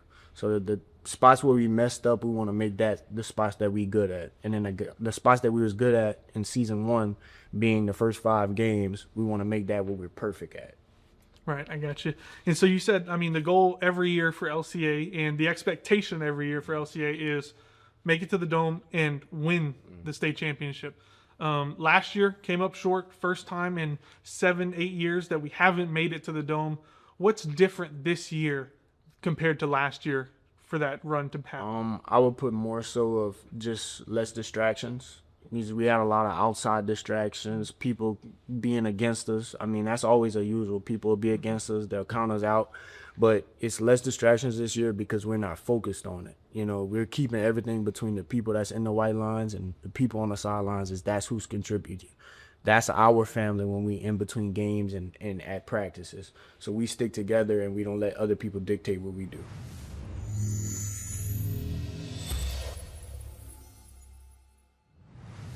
Win, lose, or draw, God's still good. Whether we score 55 points or no points, Jesus still good. And it felt way better to end on a dub all home court night with a bunch of disrespect in the first half. My dogs come to kill. Let's ride.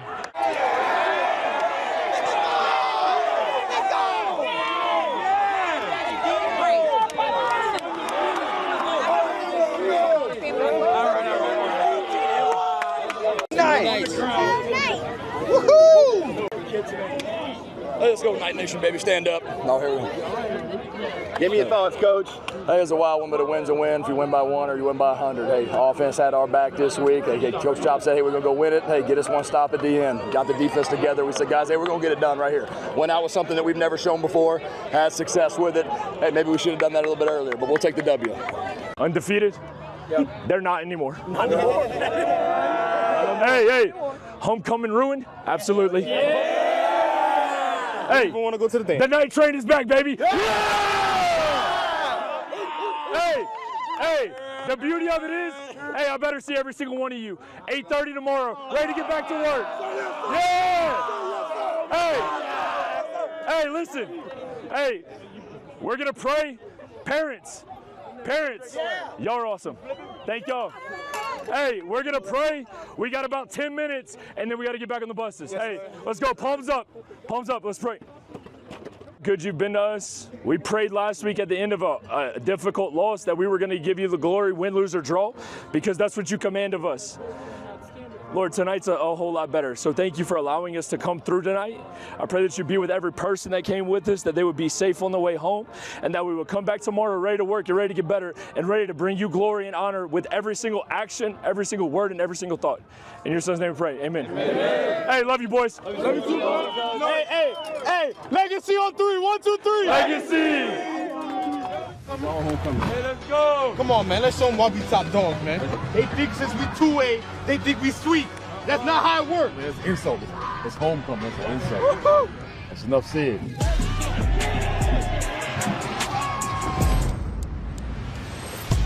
that's a sack. And he is smothered in the backfield and brought back to the 21-yard line.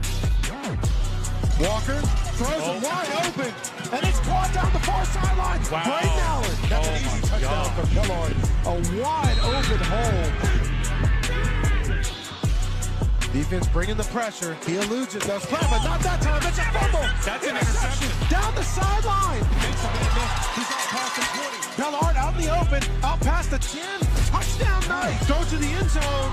Interception Knights. He's going to block. There he is. Pass over the top.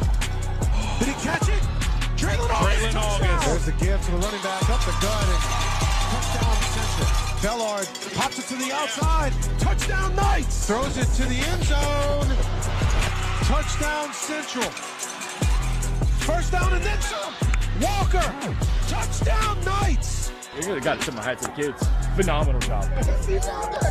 Hey, we taking over. We 2A, but we still on top. We 2A, man. We 2A. The night train is back, baby.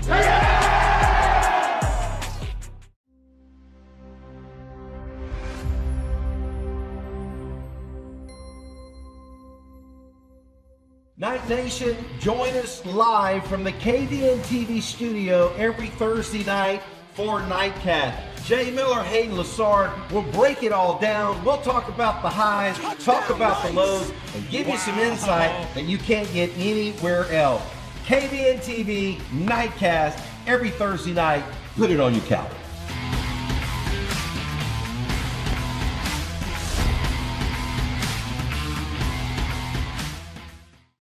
At Wave Installations, we bring your home or business to life with cutting-edge technology solutions. From seamless home automation to top-of-line security systems and robust networking, we tailor every installation to meet your unique needs. Elevate your space with premium audio, stunning landscape lighting, and motorized outdoor shades and screens, all controlled with ease.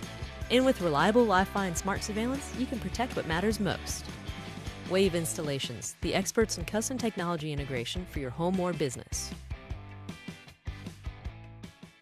When it comes to protecting your home, don't settle for average. At Eagle Construction, we deliver world-class service with roofing, insulation, and even pest prevention that keeps your home safe and comfortable year-round. For over 12 years, the team at Eagle Construction has been trusted by homeowners across Acadiana. Call 437-303-8115 today or visit myeagleroofing.com. We are world-class service. When it comes to plumbing or water purification, trust the local experts at Judy Services in Broussard. From quick repairs to complete installations, we've proudly served Acadiana for years with fast, reliable, and affordable service. Whether you're dealing with leaks, water heaters, or need a new water softener, we've got the solutions to keep your home running smoothly. Our skilled technicians ensure every job is done right, all in time, and at a price you'll love. Call Judy Services today at 337-837-1760. Craving Chick-fil-A? Now we'll bring it to you. Our team prepares your favorites with care and delivers them right to your door.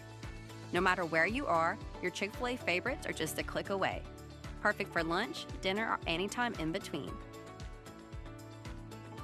Order now through our app or website. Chick-fil-A Delivery, bringing the goodness to you.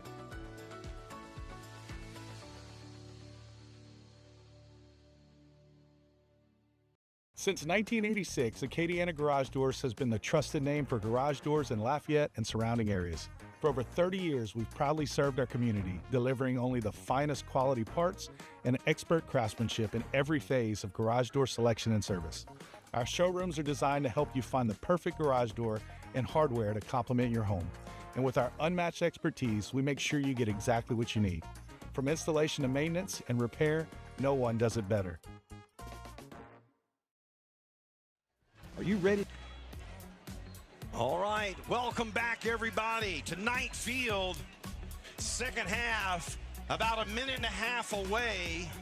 Knights hold a 27-0 lead.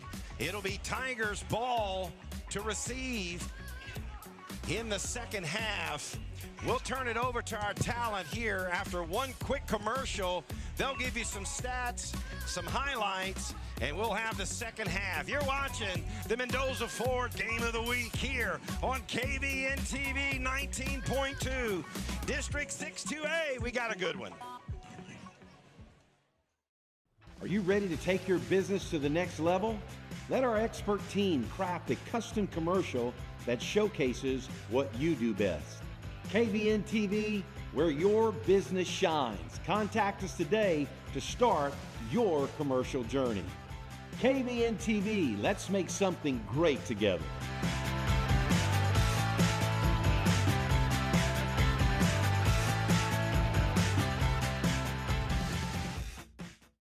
At Cone Chiropractic, we treat you like family. With 2 convenient Acadiana locations, we blend gentle, traditional chiropractic care, massage therapy, and the latest technology to provide the best treatment for back pain, neck pain, headaches, and more.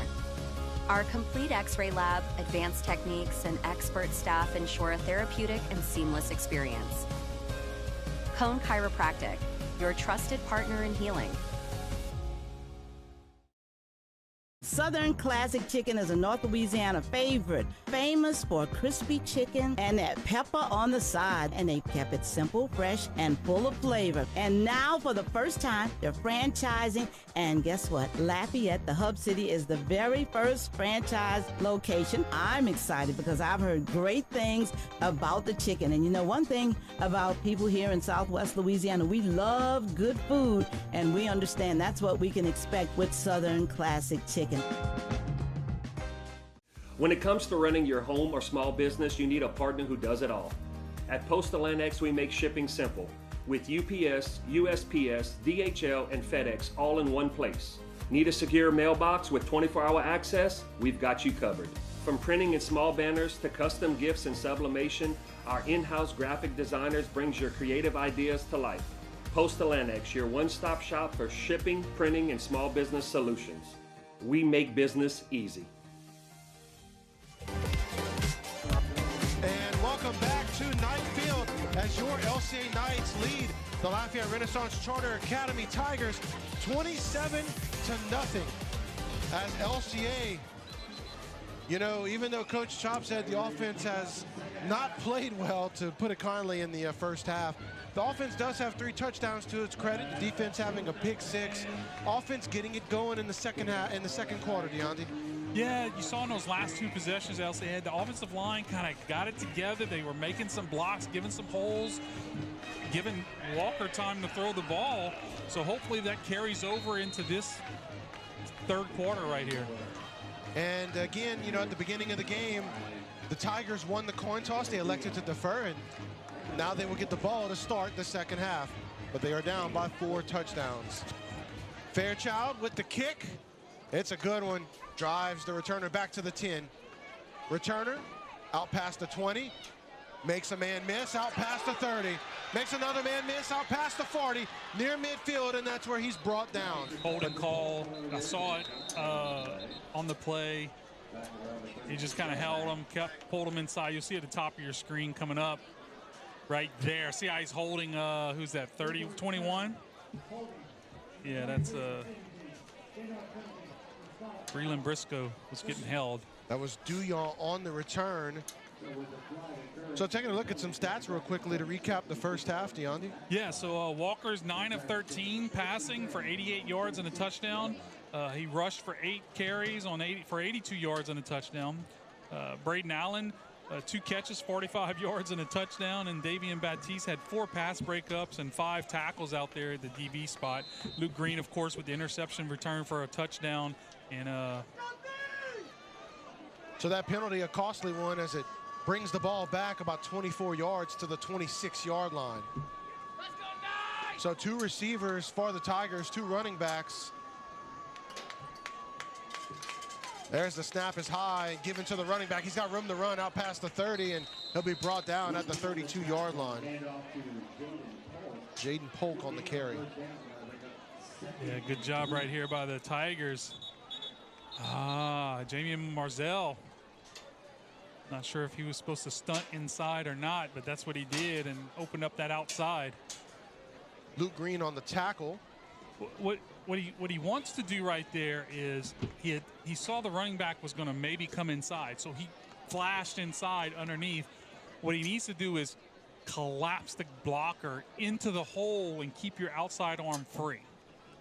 So 2nd down and a long 3 here for the Tigers following that run. What are they working on here? The game clock?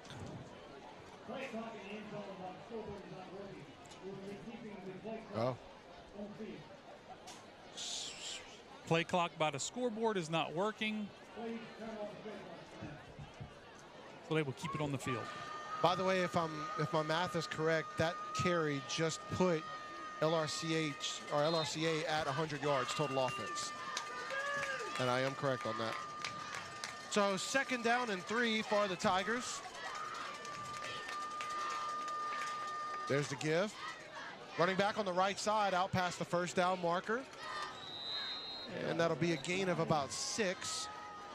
Yeah, LRC catches LCA. They were stunting. You'll watch the whole line stunt to the right. They just get right outside. So good play call by the Tigers. So 1st and 10.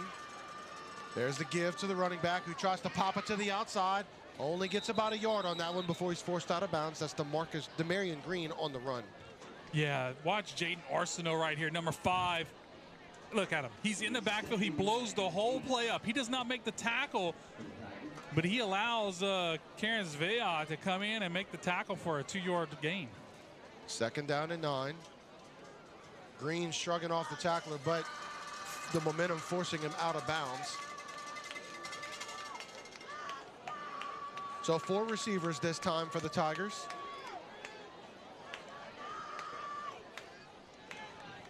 Brown takes the snap, hands it to his running back on the right side and able to pick up about 5, maybe 6.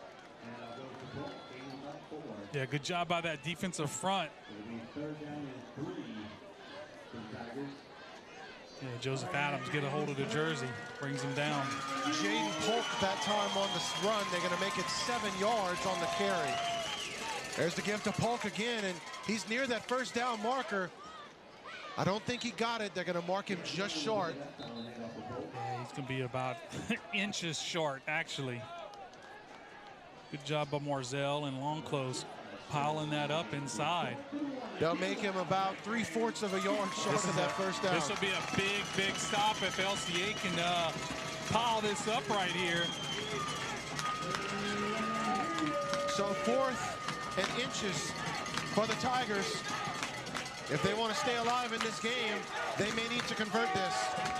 Watch Arsenault on the bottom. There's the give, and he's got the 1st down. Just barely, but it was enough. Yeah, he definitely got it.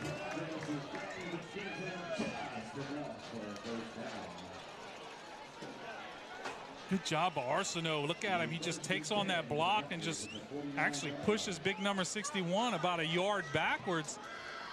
But that's not quite enough to stop the 1st down pickup. So 1st and 10 as the Tigers make their way into LCA territory. Brown, quick pass is batted down. Caleb Simon, sorry. Caleb Simon, great job by him. Shows the hops and gets his arms up to knock that ball down. That brings it up to 2nd and 10. And that's one thing LCA's done a lot. They line up over the receiver and they're coming with the blitz off of the receiver on that like a deep blitz. Really confusing the Tigers. Sorry about that. Trips receivers on the bottom of your screen. You got one to the top. Brown over the top. That's Duyal. He's behind the defense, and that's a touchdown for the Tigers. Yeah, not sure what happened right there. He just got loose. Somebody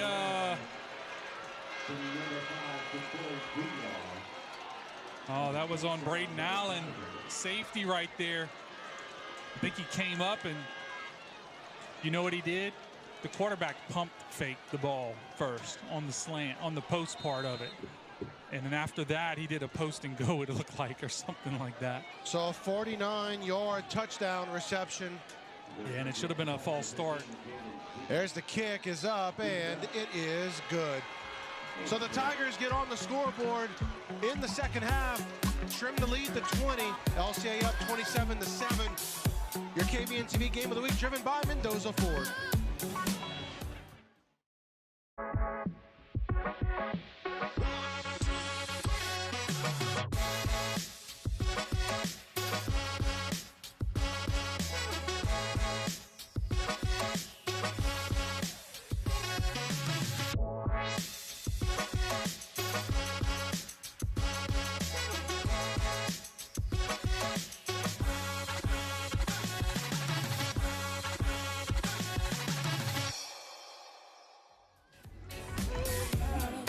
So the touchdown to Duyong cuts the LCA lead to 20 as LRCA finally gets on the scoreboard here in the third quarter.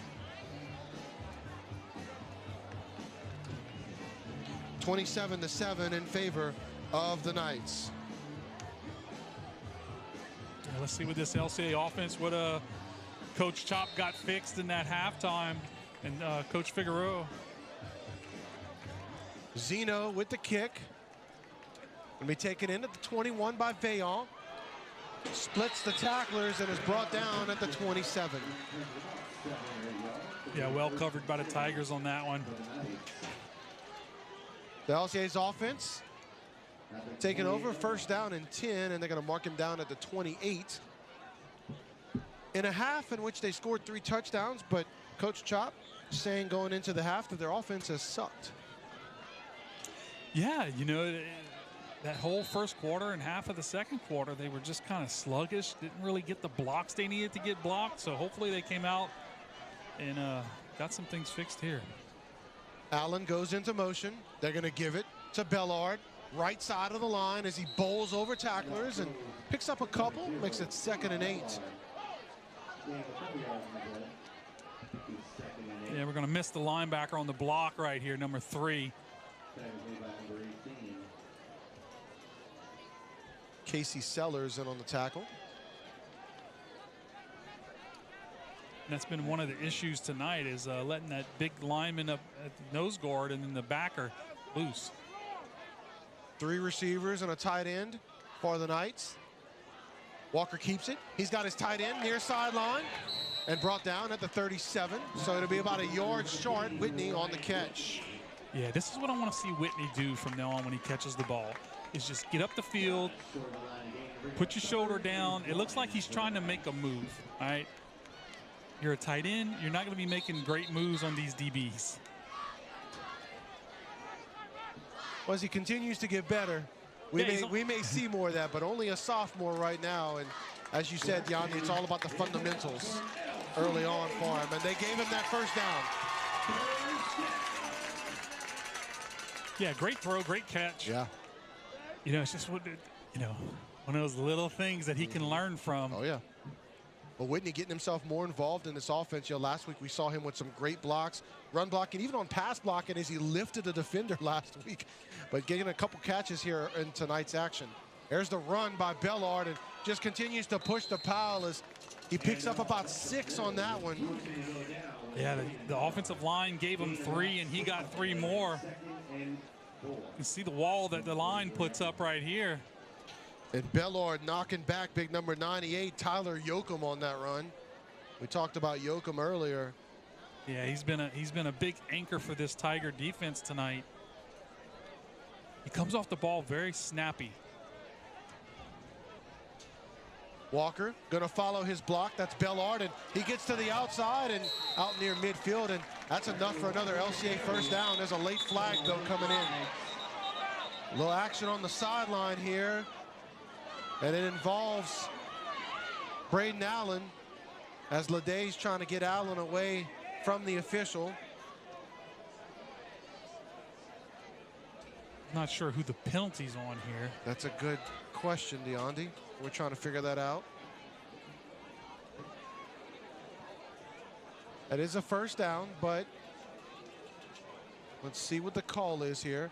Now, even if it's against LCA, they did get the first. It would just back them up 15 yards and be still Not first if it's down. a holding. Not if it's a holding. Yeah, that's a good point. I'm assuming personal foul. Yeah, it seemed like the flag came in after. Here we go.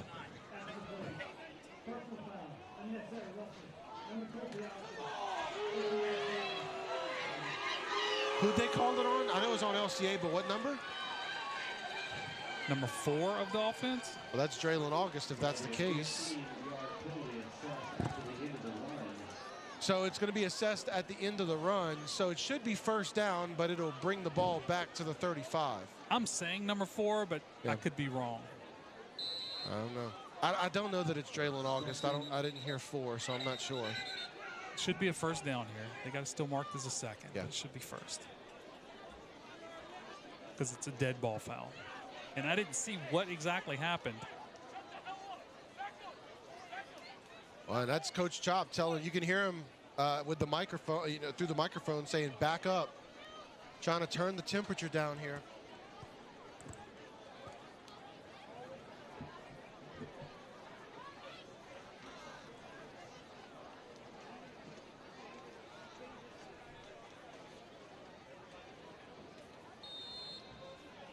Here's the signal to. They're still marked at second down. Okay. I mean, it should be first down. It should be the first down and then the penalty assessed afterwards. I guess they're going to call it second and third. I think he might finally got it right. They're going to change it. So it was the second and 13 was what's listed here in the stadium, but they're going to fix it.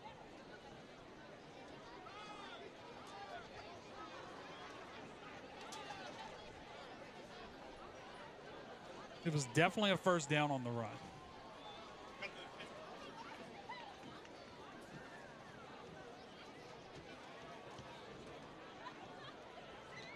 Yeah, because if you look at the ball where it's marked at the 35. Right. So 15-yard penalty is to the 50, right? Yes. That's past that first down marker. Okay, so what happened on the last play, the first down was gained by Braylon. So as our public address announcer is explaining to the crowd just what we talked about. You got the first down, and then you have the penalty afterwards and backs it up, but it's still first down. And now they're going to stop it again? Yeah, I think that's what they're doing now. Okay.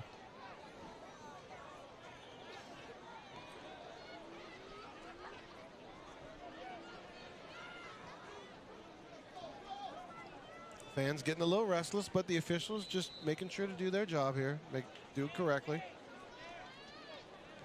So ball at the 35, first and 10 for the Knights. Man goes into motion. There's the quick pass to him. He's out on the outside, out past his defender, out past the first down marker, out past the 50 and down to the 41. Great play. Good job on that by Caden Leday.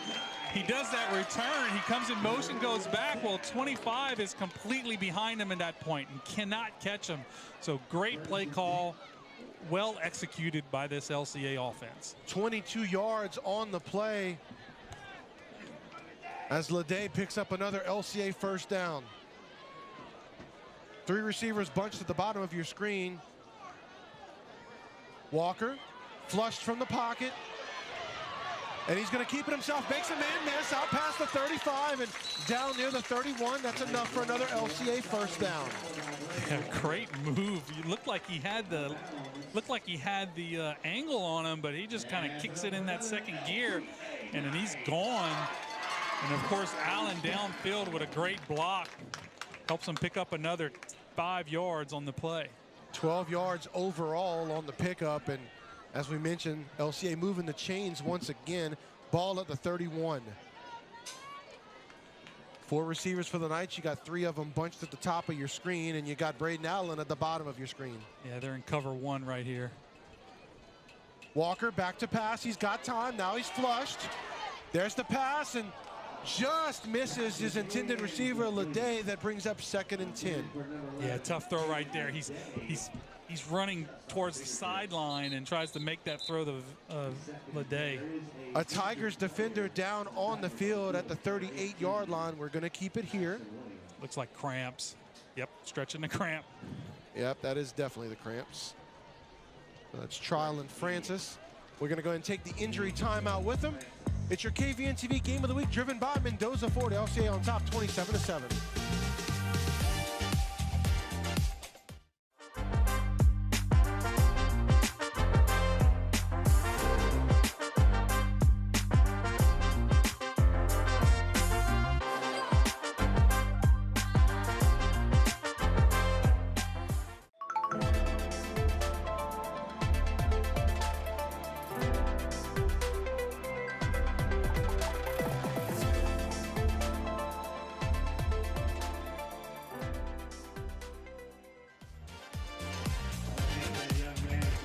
Welcome back here to Lafayette Christian Academy as the Knights on top 27-7.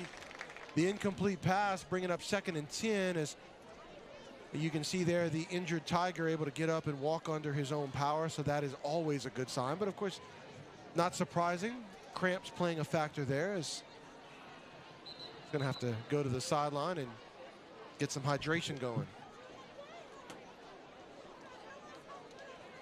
Knights offense ready to go, waiting for this Tiger defense to get back on the field.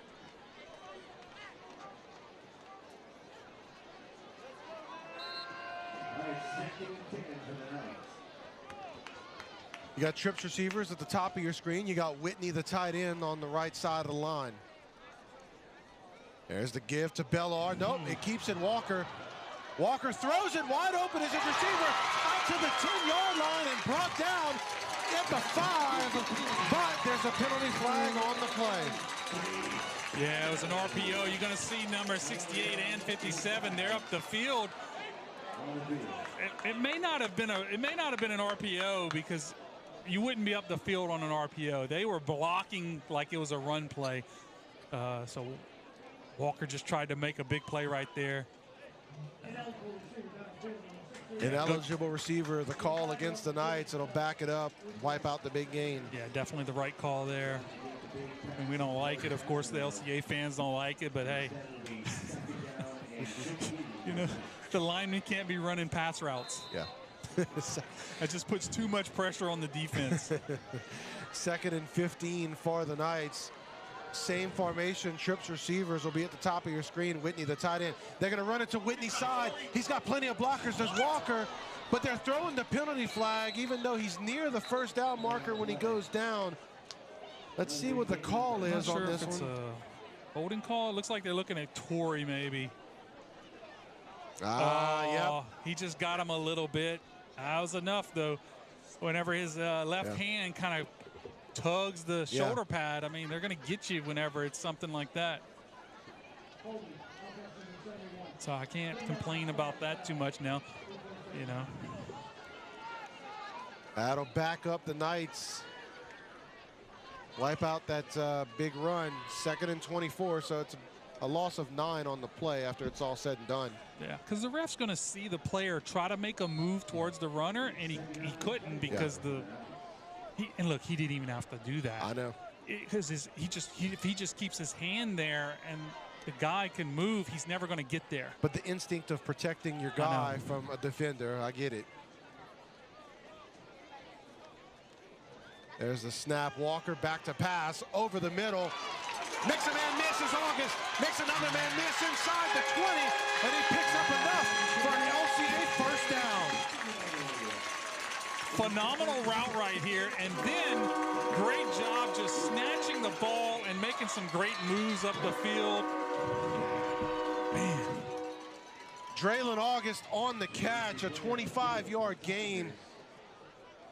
And Draylon, as you said, making a couple of Tigers miss. There are a couple Tigers that came up injured. One of them on the ground right now. Look like he got cramps. So we will take this injury timeout. It's your KVNTV Game of the Week. A fresh set of downs for the Knights. We'll be right back. Are you ready to take your business to the next level? Let our expert team craft a custom commercial that showcases what you do best. KVNTV, where your business shines. Contact us today to start your commercial journey. KVNTV, let's make something great together.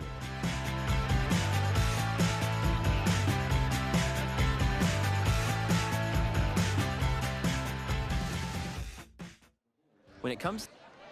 And welcome back to Knight Field as LCA on top 27-7 with a fresh set of downs. Now, you know, we're midway through the third quarter here, and they're still tending to the player in the middle of the field. And I don't think he has cramps. And he may not have cramps. You know, I made that assumption, but I could be wrong.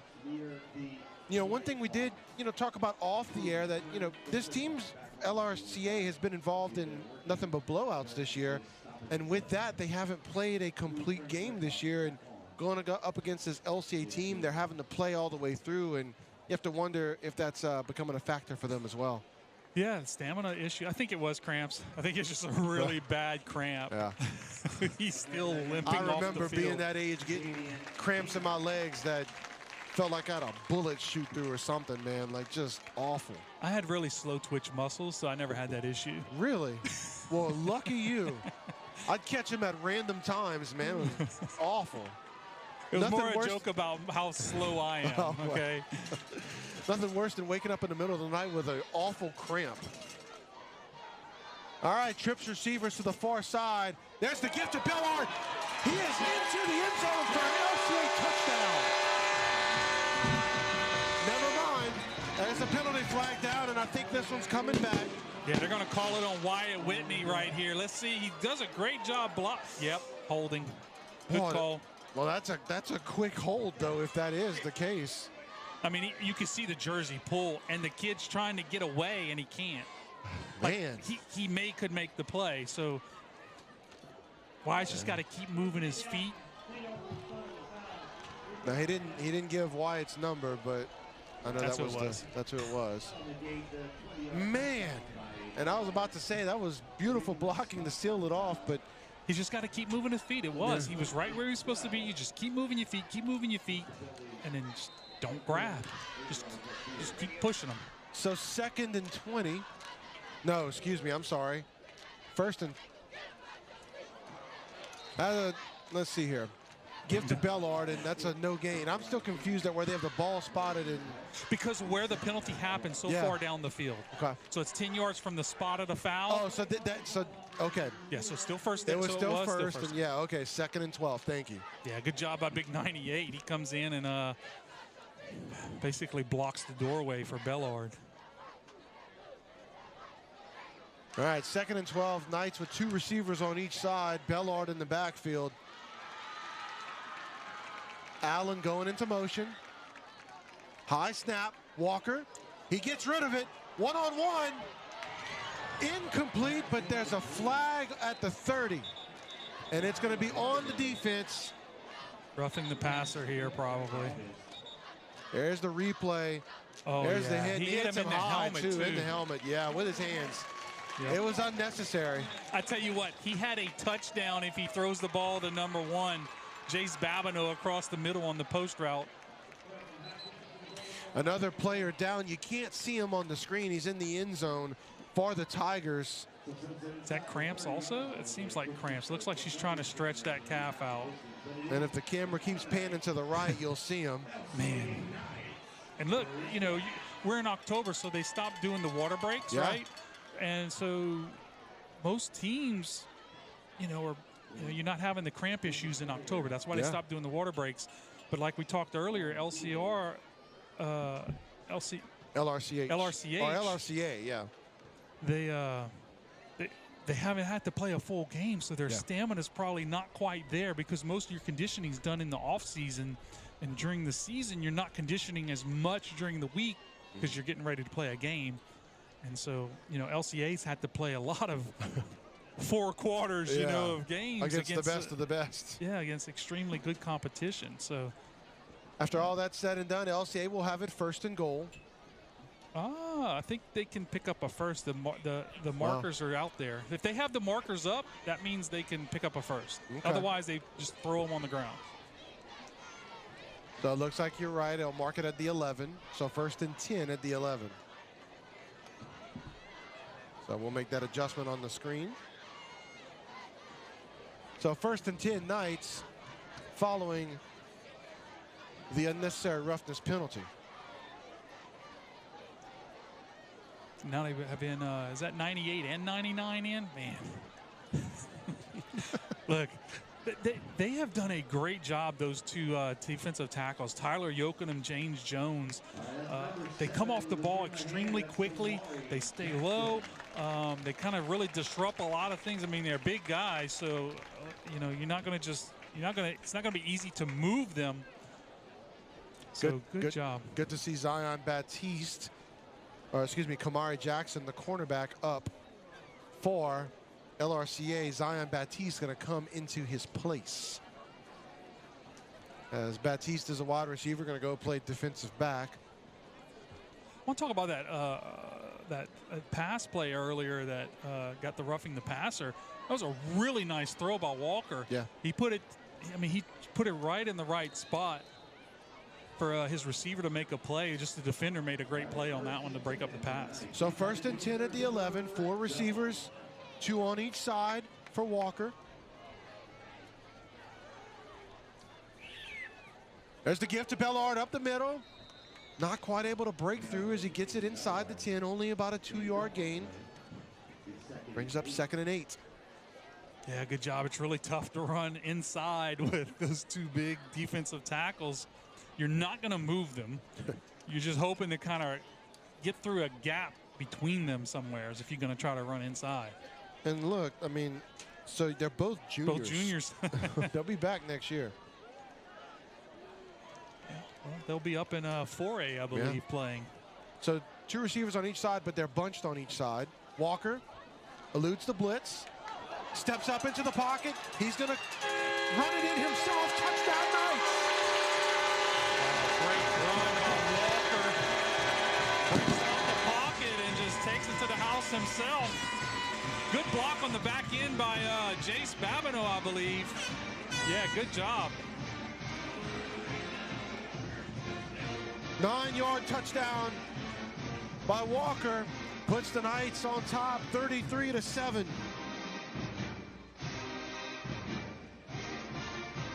You know, that was a really good long drive for LCA. We took a lot of time off the clock, very methodical, got down the field.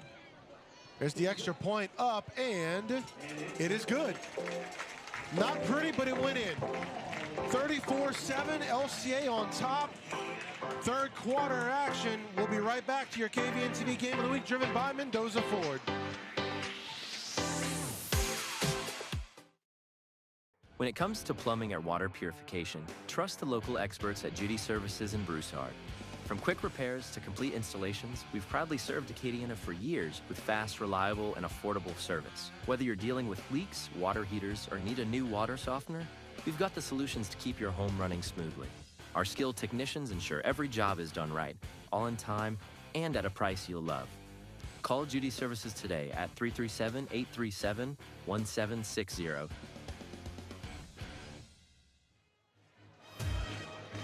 And welcome back to the campus of Lafayette Christian Academy as your Knights on top, 34-7. You know, DeAndre, after 2 weeks on the road, it is nice to be back here in the Hub City. Yes, it is. You know, a couple long drives down the road to New Orleans and Baton Rouge. There's the kick. Going to be taken at the 14.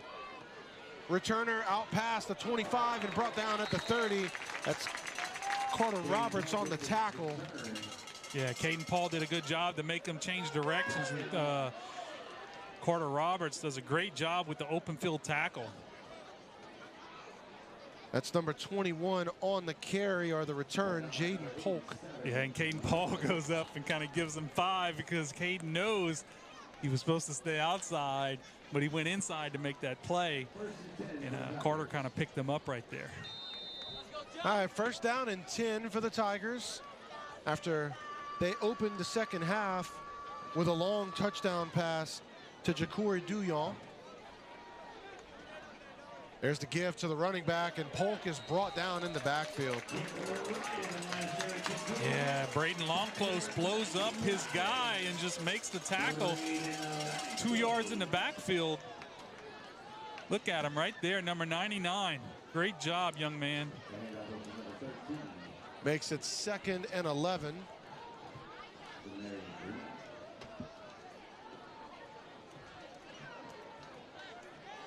As the Tigers will have 4 wide receivers. Trips be at the top of your screen. You got 1 receiver down at the bottom. Quick pass. And intercepted! 20, 10, 5, touchdown, Draylon August. The receiver wasn't even looking for the ball, so there was a total miscommunication here. And Draylon, who's watching the quarterback, reads it, takes it to the house, and as you see, fantastic hands again. 44-yard touchdown by Draylon August. Easy pickings by August. Wow. So that was the quarterback, Keenan Brown, 2nd interception of the season. So he's doing really great. That's right. Well, so yeah. And also that's the 2nd pick 6 of the night for the Knights. As the kick, it is up and it is good. As the Knights go on top, 41-7 here in the 3rd quarter. We'll take this quick break. Be right back to your KVNTV Game of the Week, driven by Mendoza Ford. At Cone Chiropractic, we treat you like family. With 2 convenient Acadiana locations, we blend gentle, traditional chiropractic care, massage therapy, and the latest technology to provide the best treatment for back pain, neck pain, headaches, and more. Our complete X-ray lab, advanced techniques, and expert staff ensure a therapeutic and seamless experience. Cone Chiropractic, your trusted partner in healing. And welcome back here to Lafayette Christian Academy as the Knights go on top, 41-7 here in the 3rd quarter, following a pick 6 by Draylon August as he took it to the house from 44 yards out. yeah, that's 3 picks for our wide receiver playing DB. You know, he had to come in whenever we lost Sky Ryan. Great job by him, and Braden Allen also on that back end. Returner inside his 10. Going to take it out past the 20 and brought down at the 25. Yeah, Carter Roberts again on the tackle, making big plays on special teams, but also Wyatt Whitney kind of blew his blocker into the running back. And Whitney kind of favoring his shoulder there, if you notice, as he goes to the sideline. Yeah, it looks like might be a stinger or something like that. He's kind of grabbing his shoulder neck. I know what those are all about. You know, we've talked about Whitney a little bit tonight. You know, he was very important last week when Allen went out, and they went from the 4 receiver sets to more the 3 receiver tight end set. Very valuable piece to this Knights offense. I tell you what, he's usually like one of the first guys down the field on kickoff too. I remember last year him making some plays on kickoff.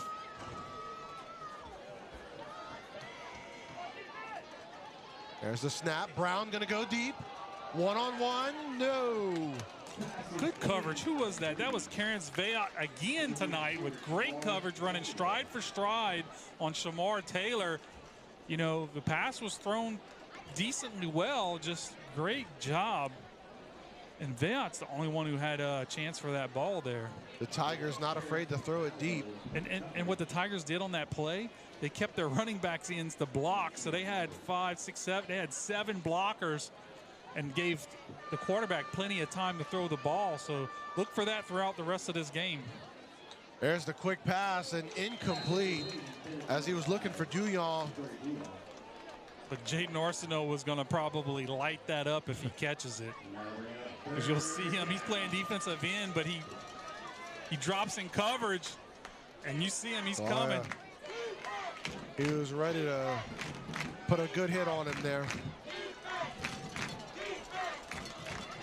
Brown, incomplete. Yeah, that definitely should have been called illegal motion or false start by the receiver at the bottom of your screen. You'll watch him, the inside guy. Yeah. He leaves a full second. He's actually even offsides, but they don't get the call right there. There's been a few times that's happened tonight, and there wasn't a call made. Now it's 4th and 10. I think they're going to bring the punt team out. Yeah, there's no reason to go for it right here. I know you down by, but like you still have a whole nother quarter. So punt the ball away. Smart play right here. Now, let's talk about a possible scenario. If LCA gets the ball back and scores, LCA can go for 2, and if they get it, you get a 42-point lead. When that happens, as running clock goes into effect. There's the punt. Hits at the 45, and the Tigers will fall on it at their own 43. We're going to keep it right here. Yes. So again, if LCA can score a touchdown right here, they get it to up by 40, and if they go for 2 and make it, once they go up by 42, then you get a running clock going into effect. Yeah, and that's always helpful. You know, you get to the running clock, you kind of, you know, save some of your legs for the next week and that kind of thing. And, you know, some people could look at that as running up the score, but I think that's more of a mercy move if that does happen. Oh, the running clock? Yeah. Definitely it's a mercy rule, because if you would well, do that, you would have teams scoring 70 points on people. What's a mercy rule on the count of the officials? I'm talking about if the winning team going for 2 points, some people could look at that as running the score, sure. But I think that's more of a mercy rule. Oh, no, if you go for 2. A mercy thing, yeah. Yeah, you're helping your opponent out by not keeping them out there and, you know, continuing to wear them out in a blowout. Yeah, because there's still a half a season to go. You know, there's still 4 regular season games to go. Absolutely. For both teams. There's Walker going to follow his block. And a Tigers linebacker able to slip in. That's Casey Sellers. Yeah, when we have not blocked him, the play doesn't work out well. He does a really great job at linebacker. Sheds, takes on the block, and just see how he runs through the block. That's exactly what you want from your linebacker. So 2nd and 13 for the Knights at the Tiger 48.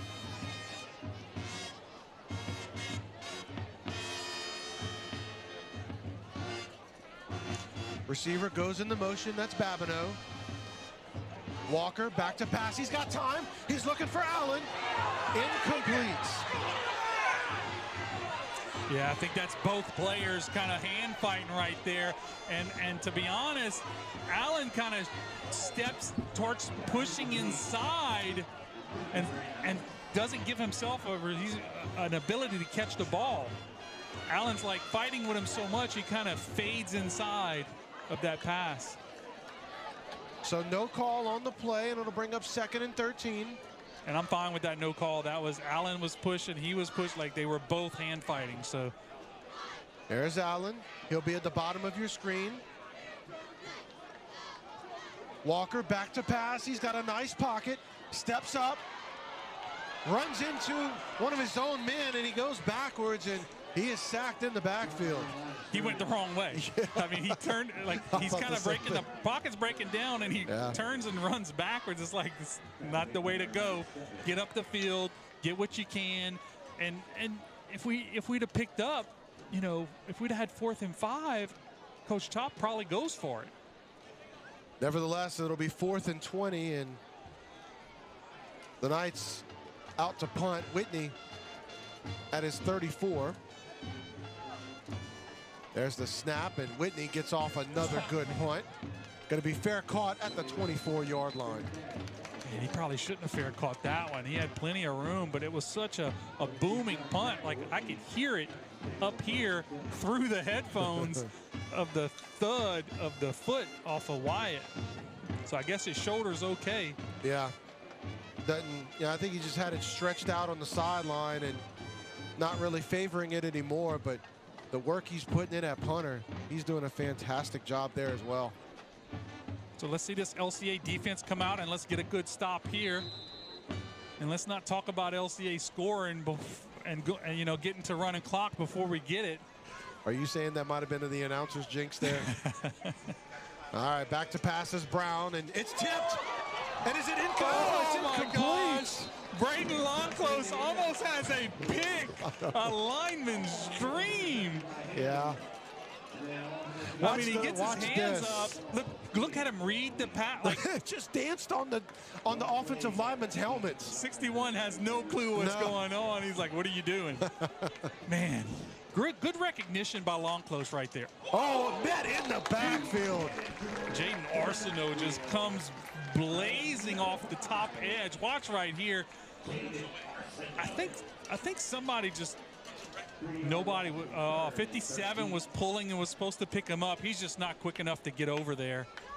Not when Jaden Arsenault's coming that hard and fast. You better be pulling a lot quicker than that.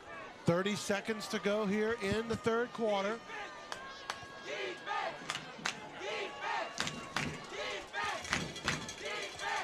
Brown, back to pass, flushed from the pocket, he steps up and brought down near the line of scrimmage.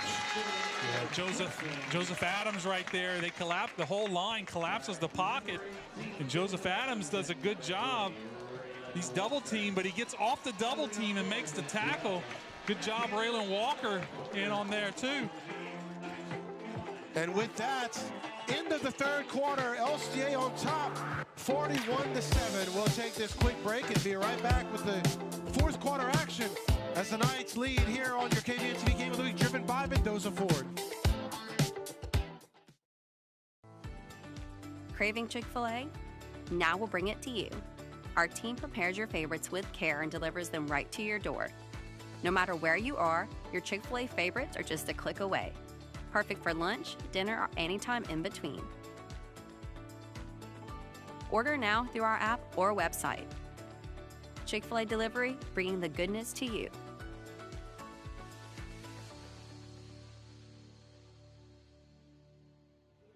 Southern. As we're going to throw it down to the sideline as we've got the third member of our team, Reagan Miller. We're here getting ready for the fourth quarter. The energy is still up. That's something that's good to announce. Is going into the fourth quarter with a big lead. Sometimes you'll see that energy begin to simmer down. It's high on the sideline. It's high in the student section.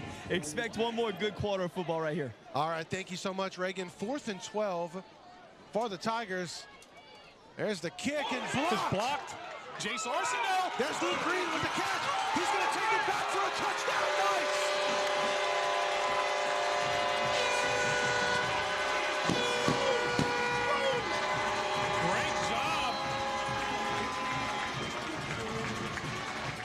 Great job by Jaden Arsenault.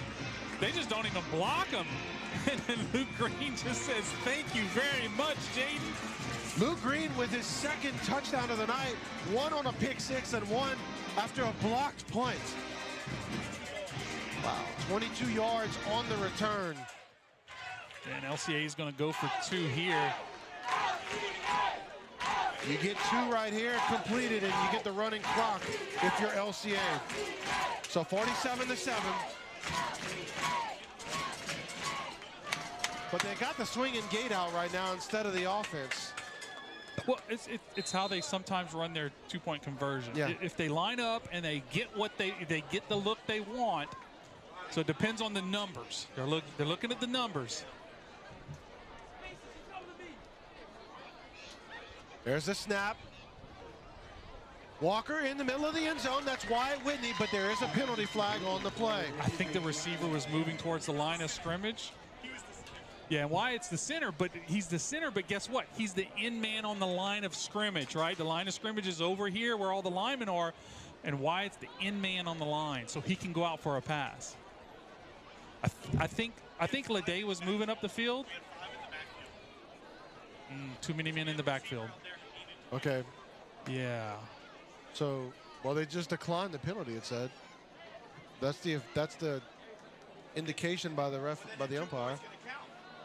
No, they can't decline it. Yeah. So it's before the play. I'll be curious to hear the explanation, but I guess, let's see. There he is.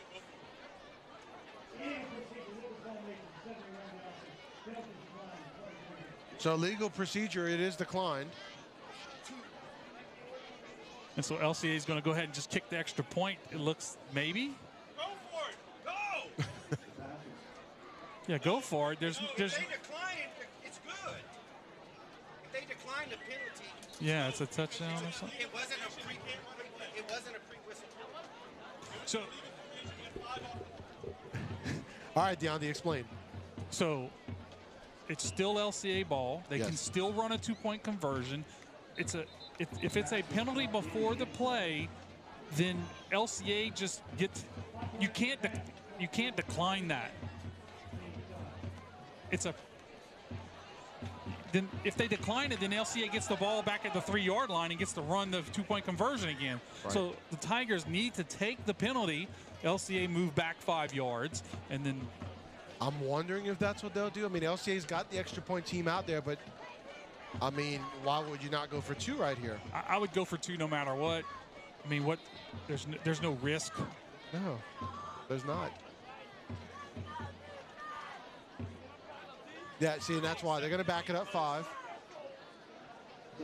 I mean, there's still no risk. I mean, but it does make it a little bit more difficult to get the 2.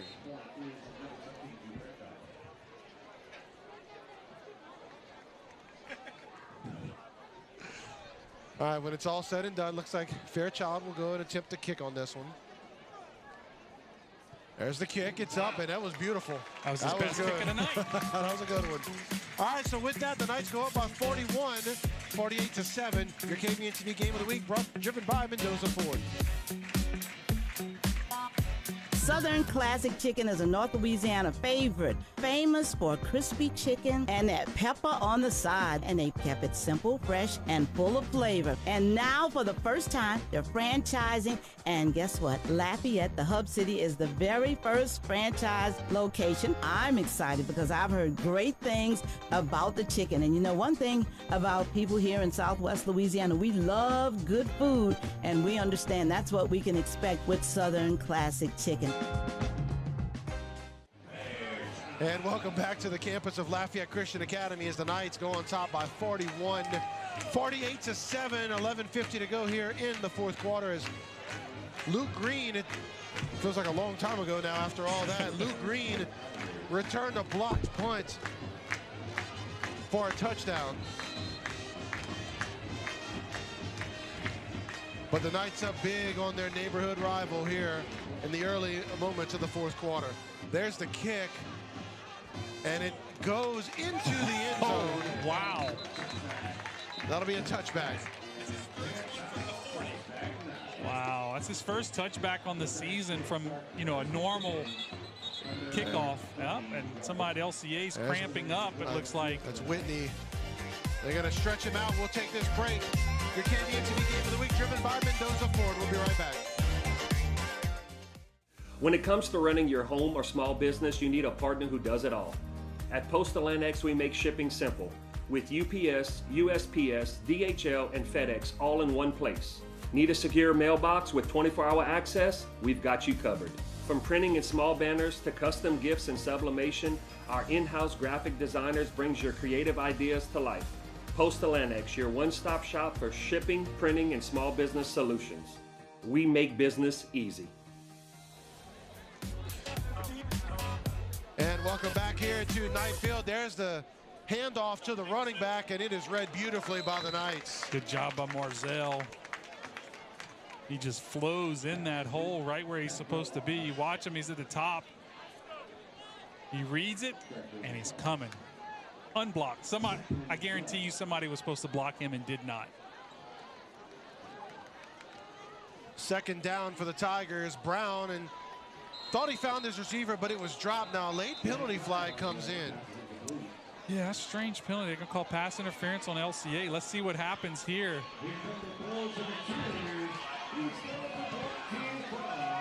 Oh, that's okay.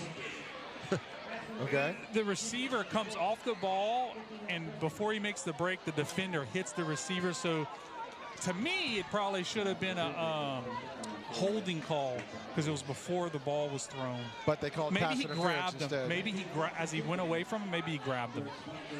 So nonetheless, first down, and another receiver started early for the Tigers, and they went to him. That was Duyon, but it was incomplete. I'm kind of curious. That's been like the 4th or 5th time that I've seen a receiver jump early, and it's Duyon a lot of the times. And yeah, I mean, he left way before the ball, and he did it on the touchdown catch too. I don't know if the crew is just like, you know what, maybe let's get this game out of here. But like, you can't do that as refs. No. You gotta. You know, I doubt they're doing that. I don't either. I don't think so either. But it's just odd. Yeah, I tell you what, good job by Marzell. He was on the quarterback right before the pass was thrown. He pulled up and didn't just lay into him. So great job by recognizing that by Marzell and not picking up the penalty. There's the snap.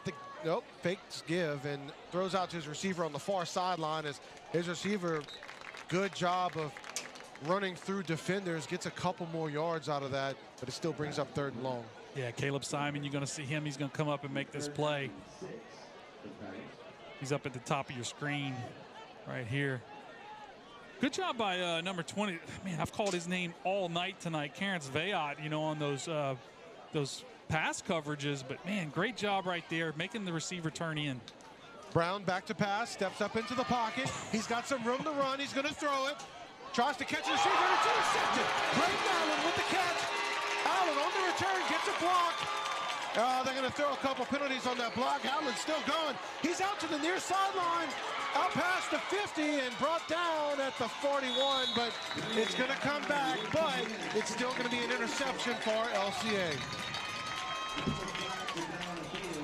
Yeah, and you know what? I think that's Ryland who does a great job getting his hands up. Oh, yeah, number 10, Josh Wilson, blocks him in the back. Sorry, not Josh. No, that was Josh Wilson who blocked him in the back. Ryland Walker did a great job getting his hands up. The quarterback just has to float the ball up. And, of course, you throw the ball anywhere as near Braylon Allen, there's a good chance he'll be the one to catch it. So LCA with the interception will get the ball, but they will be backed up. Probably to about the 30-yard line. Yeah, and I saw Coach on the sidelines kind of working with Josh Wilson. You know, you love the effort, but he's like, you know, like, hey, just put your body, put your hands up in the air, put your body in his way, and just be in the way. You don't have to, like, hit him like that. So, look, he's, you know, first year playing football, first year starter. So, you know, he's still learning. He's only halfway through this season, so. So when it's all said and done, the ball spotted at 26. Still a great play by Allen, man. Yeah.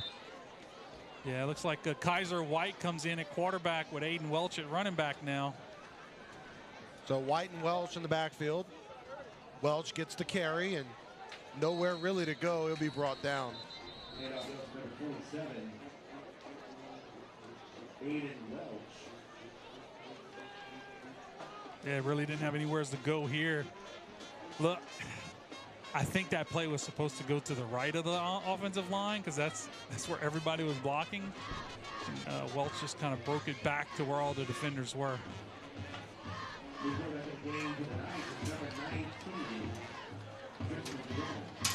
So LCA content to let the clock roll.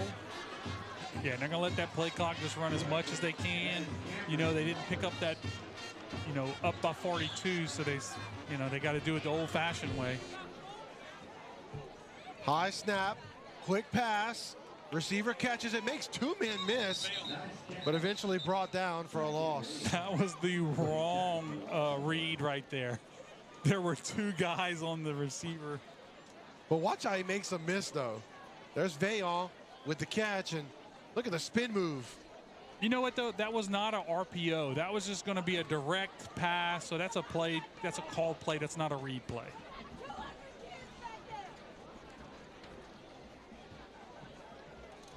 So 3rd and long for the Knights. 8:50 to go and counting. White gives it to Welsh. Tries the middle of the defense, but nothing there, and it'll bring up 4th down. No, Kaiser. Whenever you, after you hand the ball off, you're not a blocker. So it is 4th down for the Knights. 15. Oh, sorry, to go. That's not Kaiser. That's Cameron Roberts, number 19.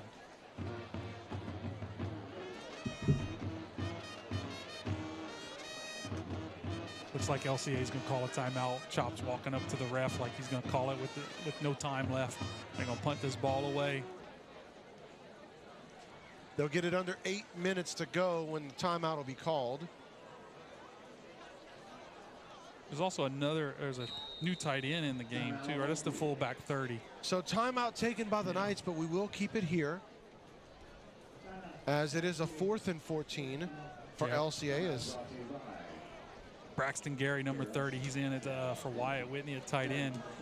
You know, that's kind of what you do in these games. Like right here is you keep your big guys, your starters up front. Yeah. You know, there's usually less risk of injury up there. And then you put all your skill positions, you start bringing in those guys. Now, LCA will start bringing in the backup linemen if they start bringing the backup line, because you don't want to bring your backup offensive line. You don't get somebody hurt against their starters. Exactly, especially those two big guys in the middle. So you kind of wait for the team that's down to kind of concede a little bit and say, look, we're going to send our young guys out, which would allow us to send our young guys out. I like how loose the Knights are when opposing bands play at these games and you got the players dancing to it. That's just a natural reaction. They stay loose all season. They're just kind of, you can tell they're just having fun. Got to hand it to the Tiger band. They're playing really well. There's Whitney back to punt inside his own 10. He gets off another good one. Drops down inside the 50, and it'll go out at the 47-yard line. I tell you what, give him some more time and some more practice punting the ball, and he's going to be another Sam Taylor. I like the comparison. About a 32-yard punt. Sam was a fantastic punter for us. That was during the state championship year against a couple years ago. Yeah, Sam Taylor went to Blinn College and punted over there. So, you know, he could get the job done. And I'll tell you what, if Wyatt, I mean, he's got so much potential in a lot of different areas. Punting, tight end. He could even play some quarterback if you need, maybe. I mean, he played a little bit last year. Yeah.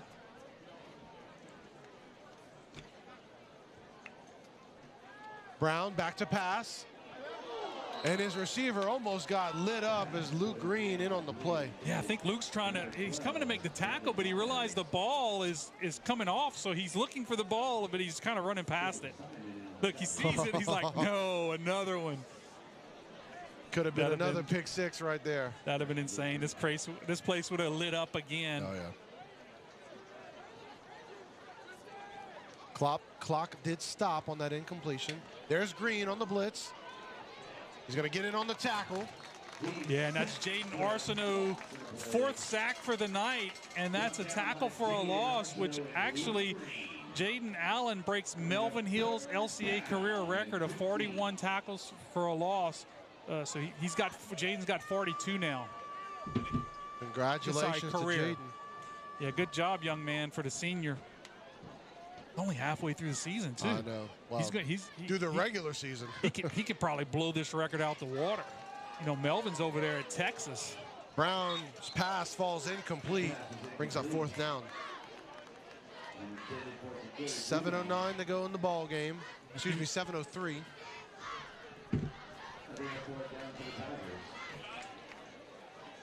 Looks like the Tigers will keep their offense out on the field.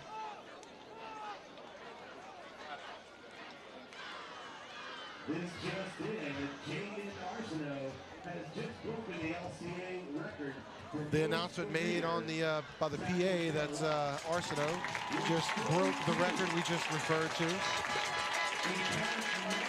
Congratulations once again to him as he's got another half a season and playoffs left to go. Brown with the pass, his receiver drops it near the 1st down marker. Number 9 was looking to run that ball and get up the field before he caught it. The ball turns over to LCA. He'd have had a 1st down if he just secures the football. So turnover on downs as LCA's offense will get the ball in good field position. And it looks like Tigers bring out their second team defense, so I expect to probably see the you know, some starters come out here.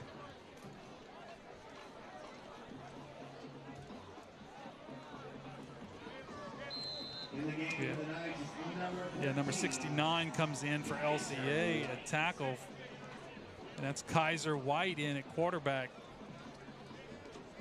69, that is Liam Collins Jr.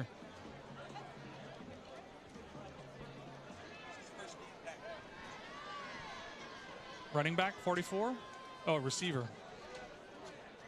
And there's the keep by White, and he is brought down at the line of scrimmage. Brings up 2nd and 10. Good read by him. You know, that's the correct read. The defender goes after the running back, so he pulls it. Almost looked like they got a piece of his face mask. It just looked like his head kind of snapped a little bit. So 2nd and 10. Then you got Landon Prudhomme, 34, the freshman in the backfield. Got 21, Braylon Briscoe at wide receiver, and I see 23, Kane Vale at wide receiver. And Micah Whitlock and Reese Harper.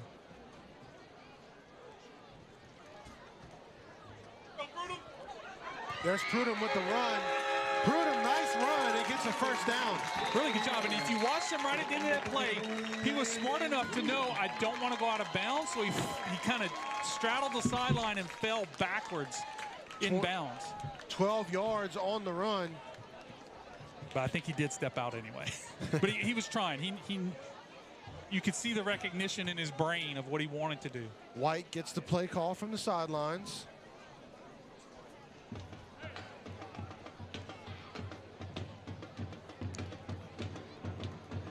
You've got trips receivers to the near side, one receiver at the top of your screen. Vaillant goes into motion, and it's a penalty. False start, LCA. That'll back it up by 5 yards. 1st and 15 after they move the ball.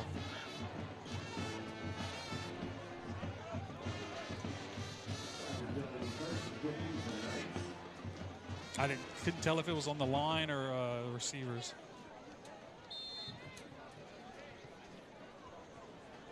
There'll be 3 receivers to the near side.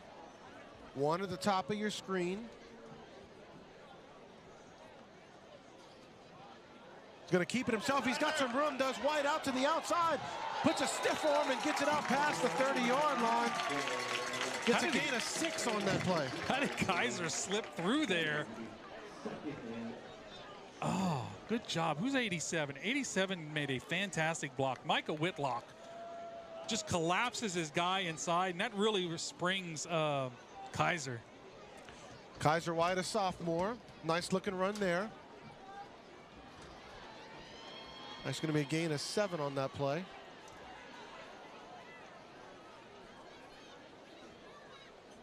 Odd snap. White turns it up the field and runs through a defender and just keeps his legs moving and picks up another 3-4 yards on that play and sets up a 3rd and short. Yeah, it looked like he wasn't ready for the snap. It gets to him, he bobbles it a little bit, and does a great job. And he really changes direction very well. And he has a very, very quick feet, so he gets up to speed. He gets his velocity quickly. His acceleration.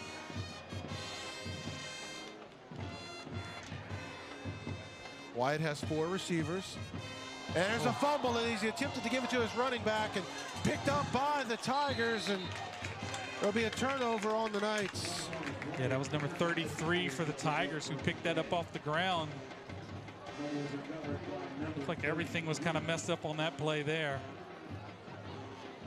So with the turnover, it'll stop the clock at 3:45 to go in this ball game.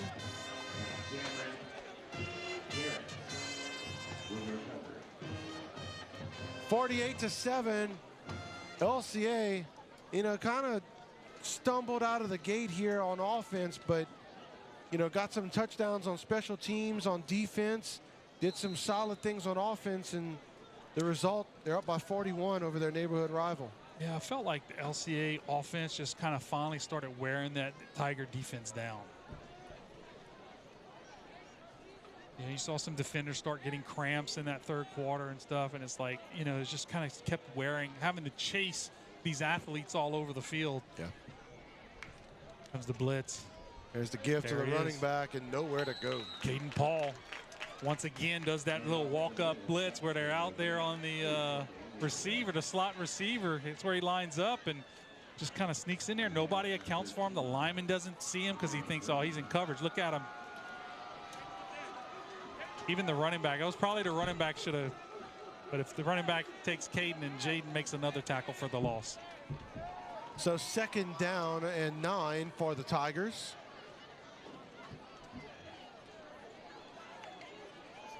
Brown back to pass. Steps up into the pocket. He's got room to run if he wants it. And Stutter steps and only ends up getting about 1 yard out of that, and it'll be 3rd and 8. Yeah, kind of dangerous on the quarterback to stop in the open field like that, because there's people coming behind you at that point. And it's usually he danced around with Marzell, and it's usually a big guy coming. The lack of decisiveness caught up to him on that run, and like I said, only getting a 1 yard gain. So new quarterback in there for the Tigers. That's going to be Shamar Taylor. Of course, you've heard his name at wide receiver. Yeah, Keenan had a rough night tonight. You know, he's got over 1,000 yards for the season and 22 touchdowns. Oh, Screen pass and high pass, but it was brought in, and the running back able to get about 4 yards on the play, brings up 4th down. But this LCA defense has done a really nice job just keeping that Tiger explosive offense in check. You know, they were scoring points like crazy at the beginning of the season, and this defense has really done a great job on them. Arsenault hustles off the field. 4th and 4 as the Tigers will keep their offense out on the field. The quarterback going to keep it, and he's got the 1st down. Yeah, good hard run by the quarterback who came in, Shamar Taylor. Good tackle. So Taylor brought down, and they marked him at the 44. So 1st and 10. Taylor going to keep it again. Eludes a tackler.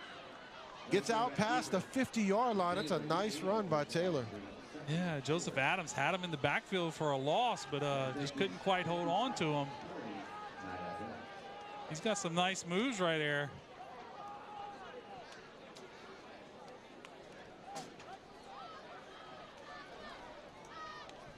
Taylor going to give it to the running back this time, and he's got the 1st down.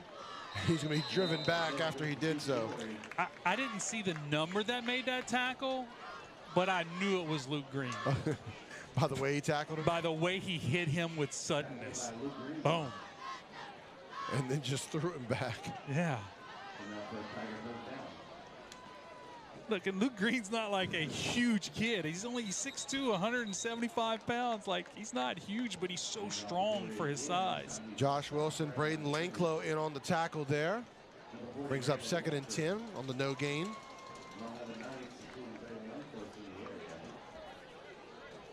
Play clock still running, 30 seconds to go in the game. This most likely will be the last play.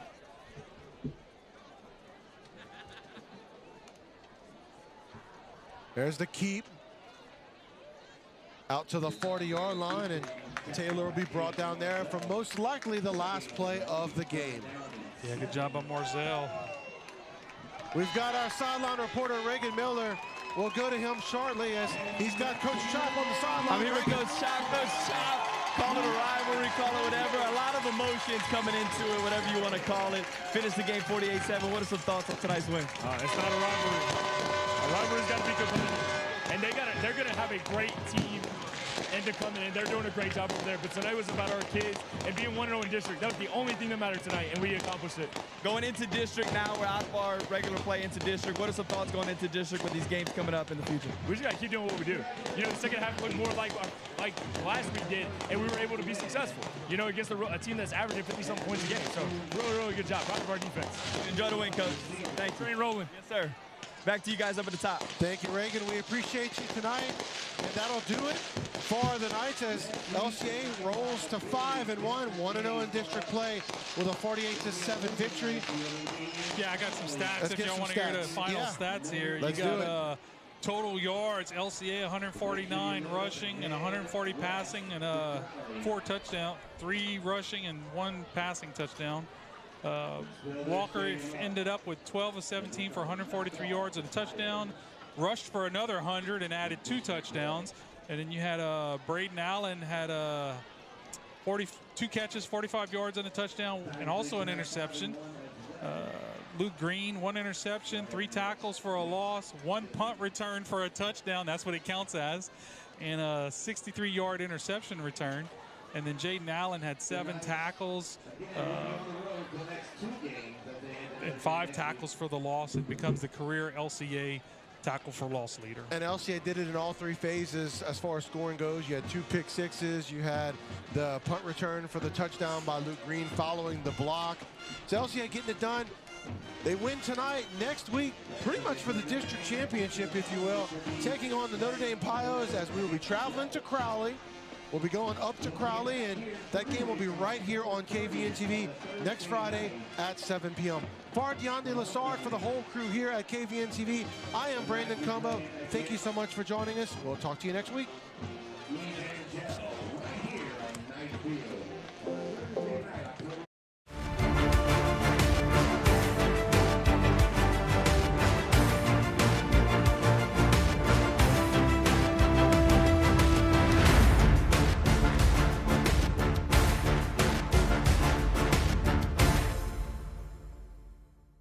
Hi, I'm Shane Broussard with Hub City Ford. I would like to invite you all to a free test drive. For those of you who have purchased from me in the past, you know that I pride myself on customer service. And for those of you that I have not met yet, I look forward to extending my excellent customer service to you. I offer competitive pricing and a buying experience that's second to none. So come out and visit me and let me show you the Hub City way.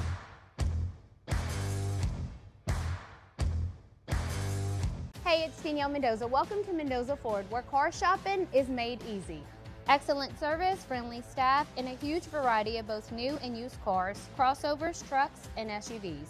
At Mendoza Ford, our customer service is taken to the next level, and our inventory is too. We are your exclusive Rocky Ridge truck dealership in Acadiana and now offer aftermarket upgrades to elevate your driving experience. Shop Mendoza Ford in Maurice or check us out online at mendozaford.com, where we make selling cars personal. I'm Ty with Acadiana Garage Doors. Do you have a back patio that you never use because it's just gross? Let us enclose that area with glass garage doors to add both valuable square footage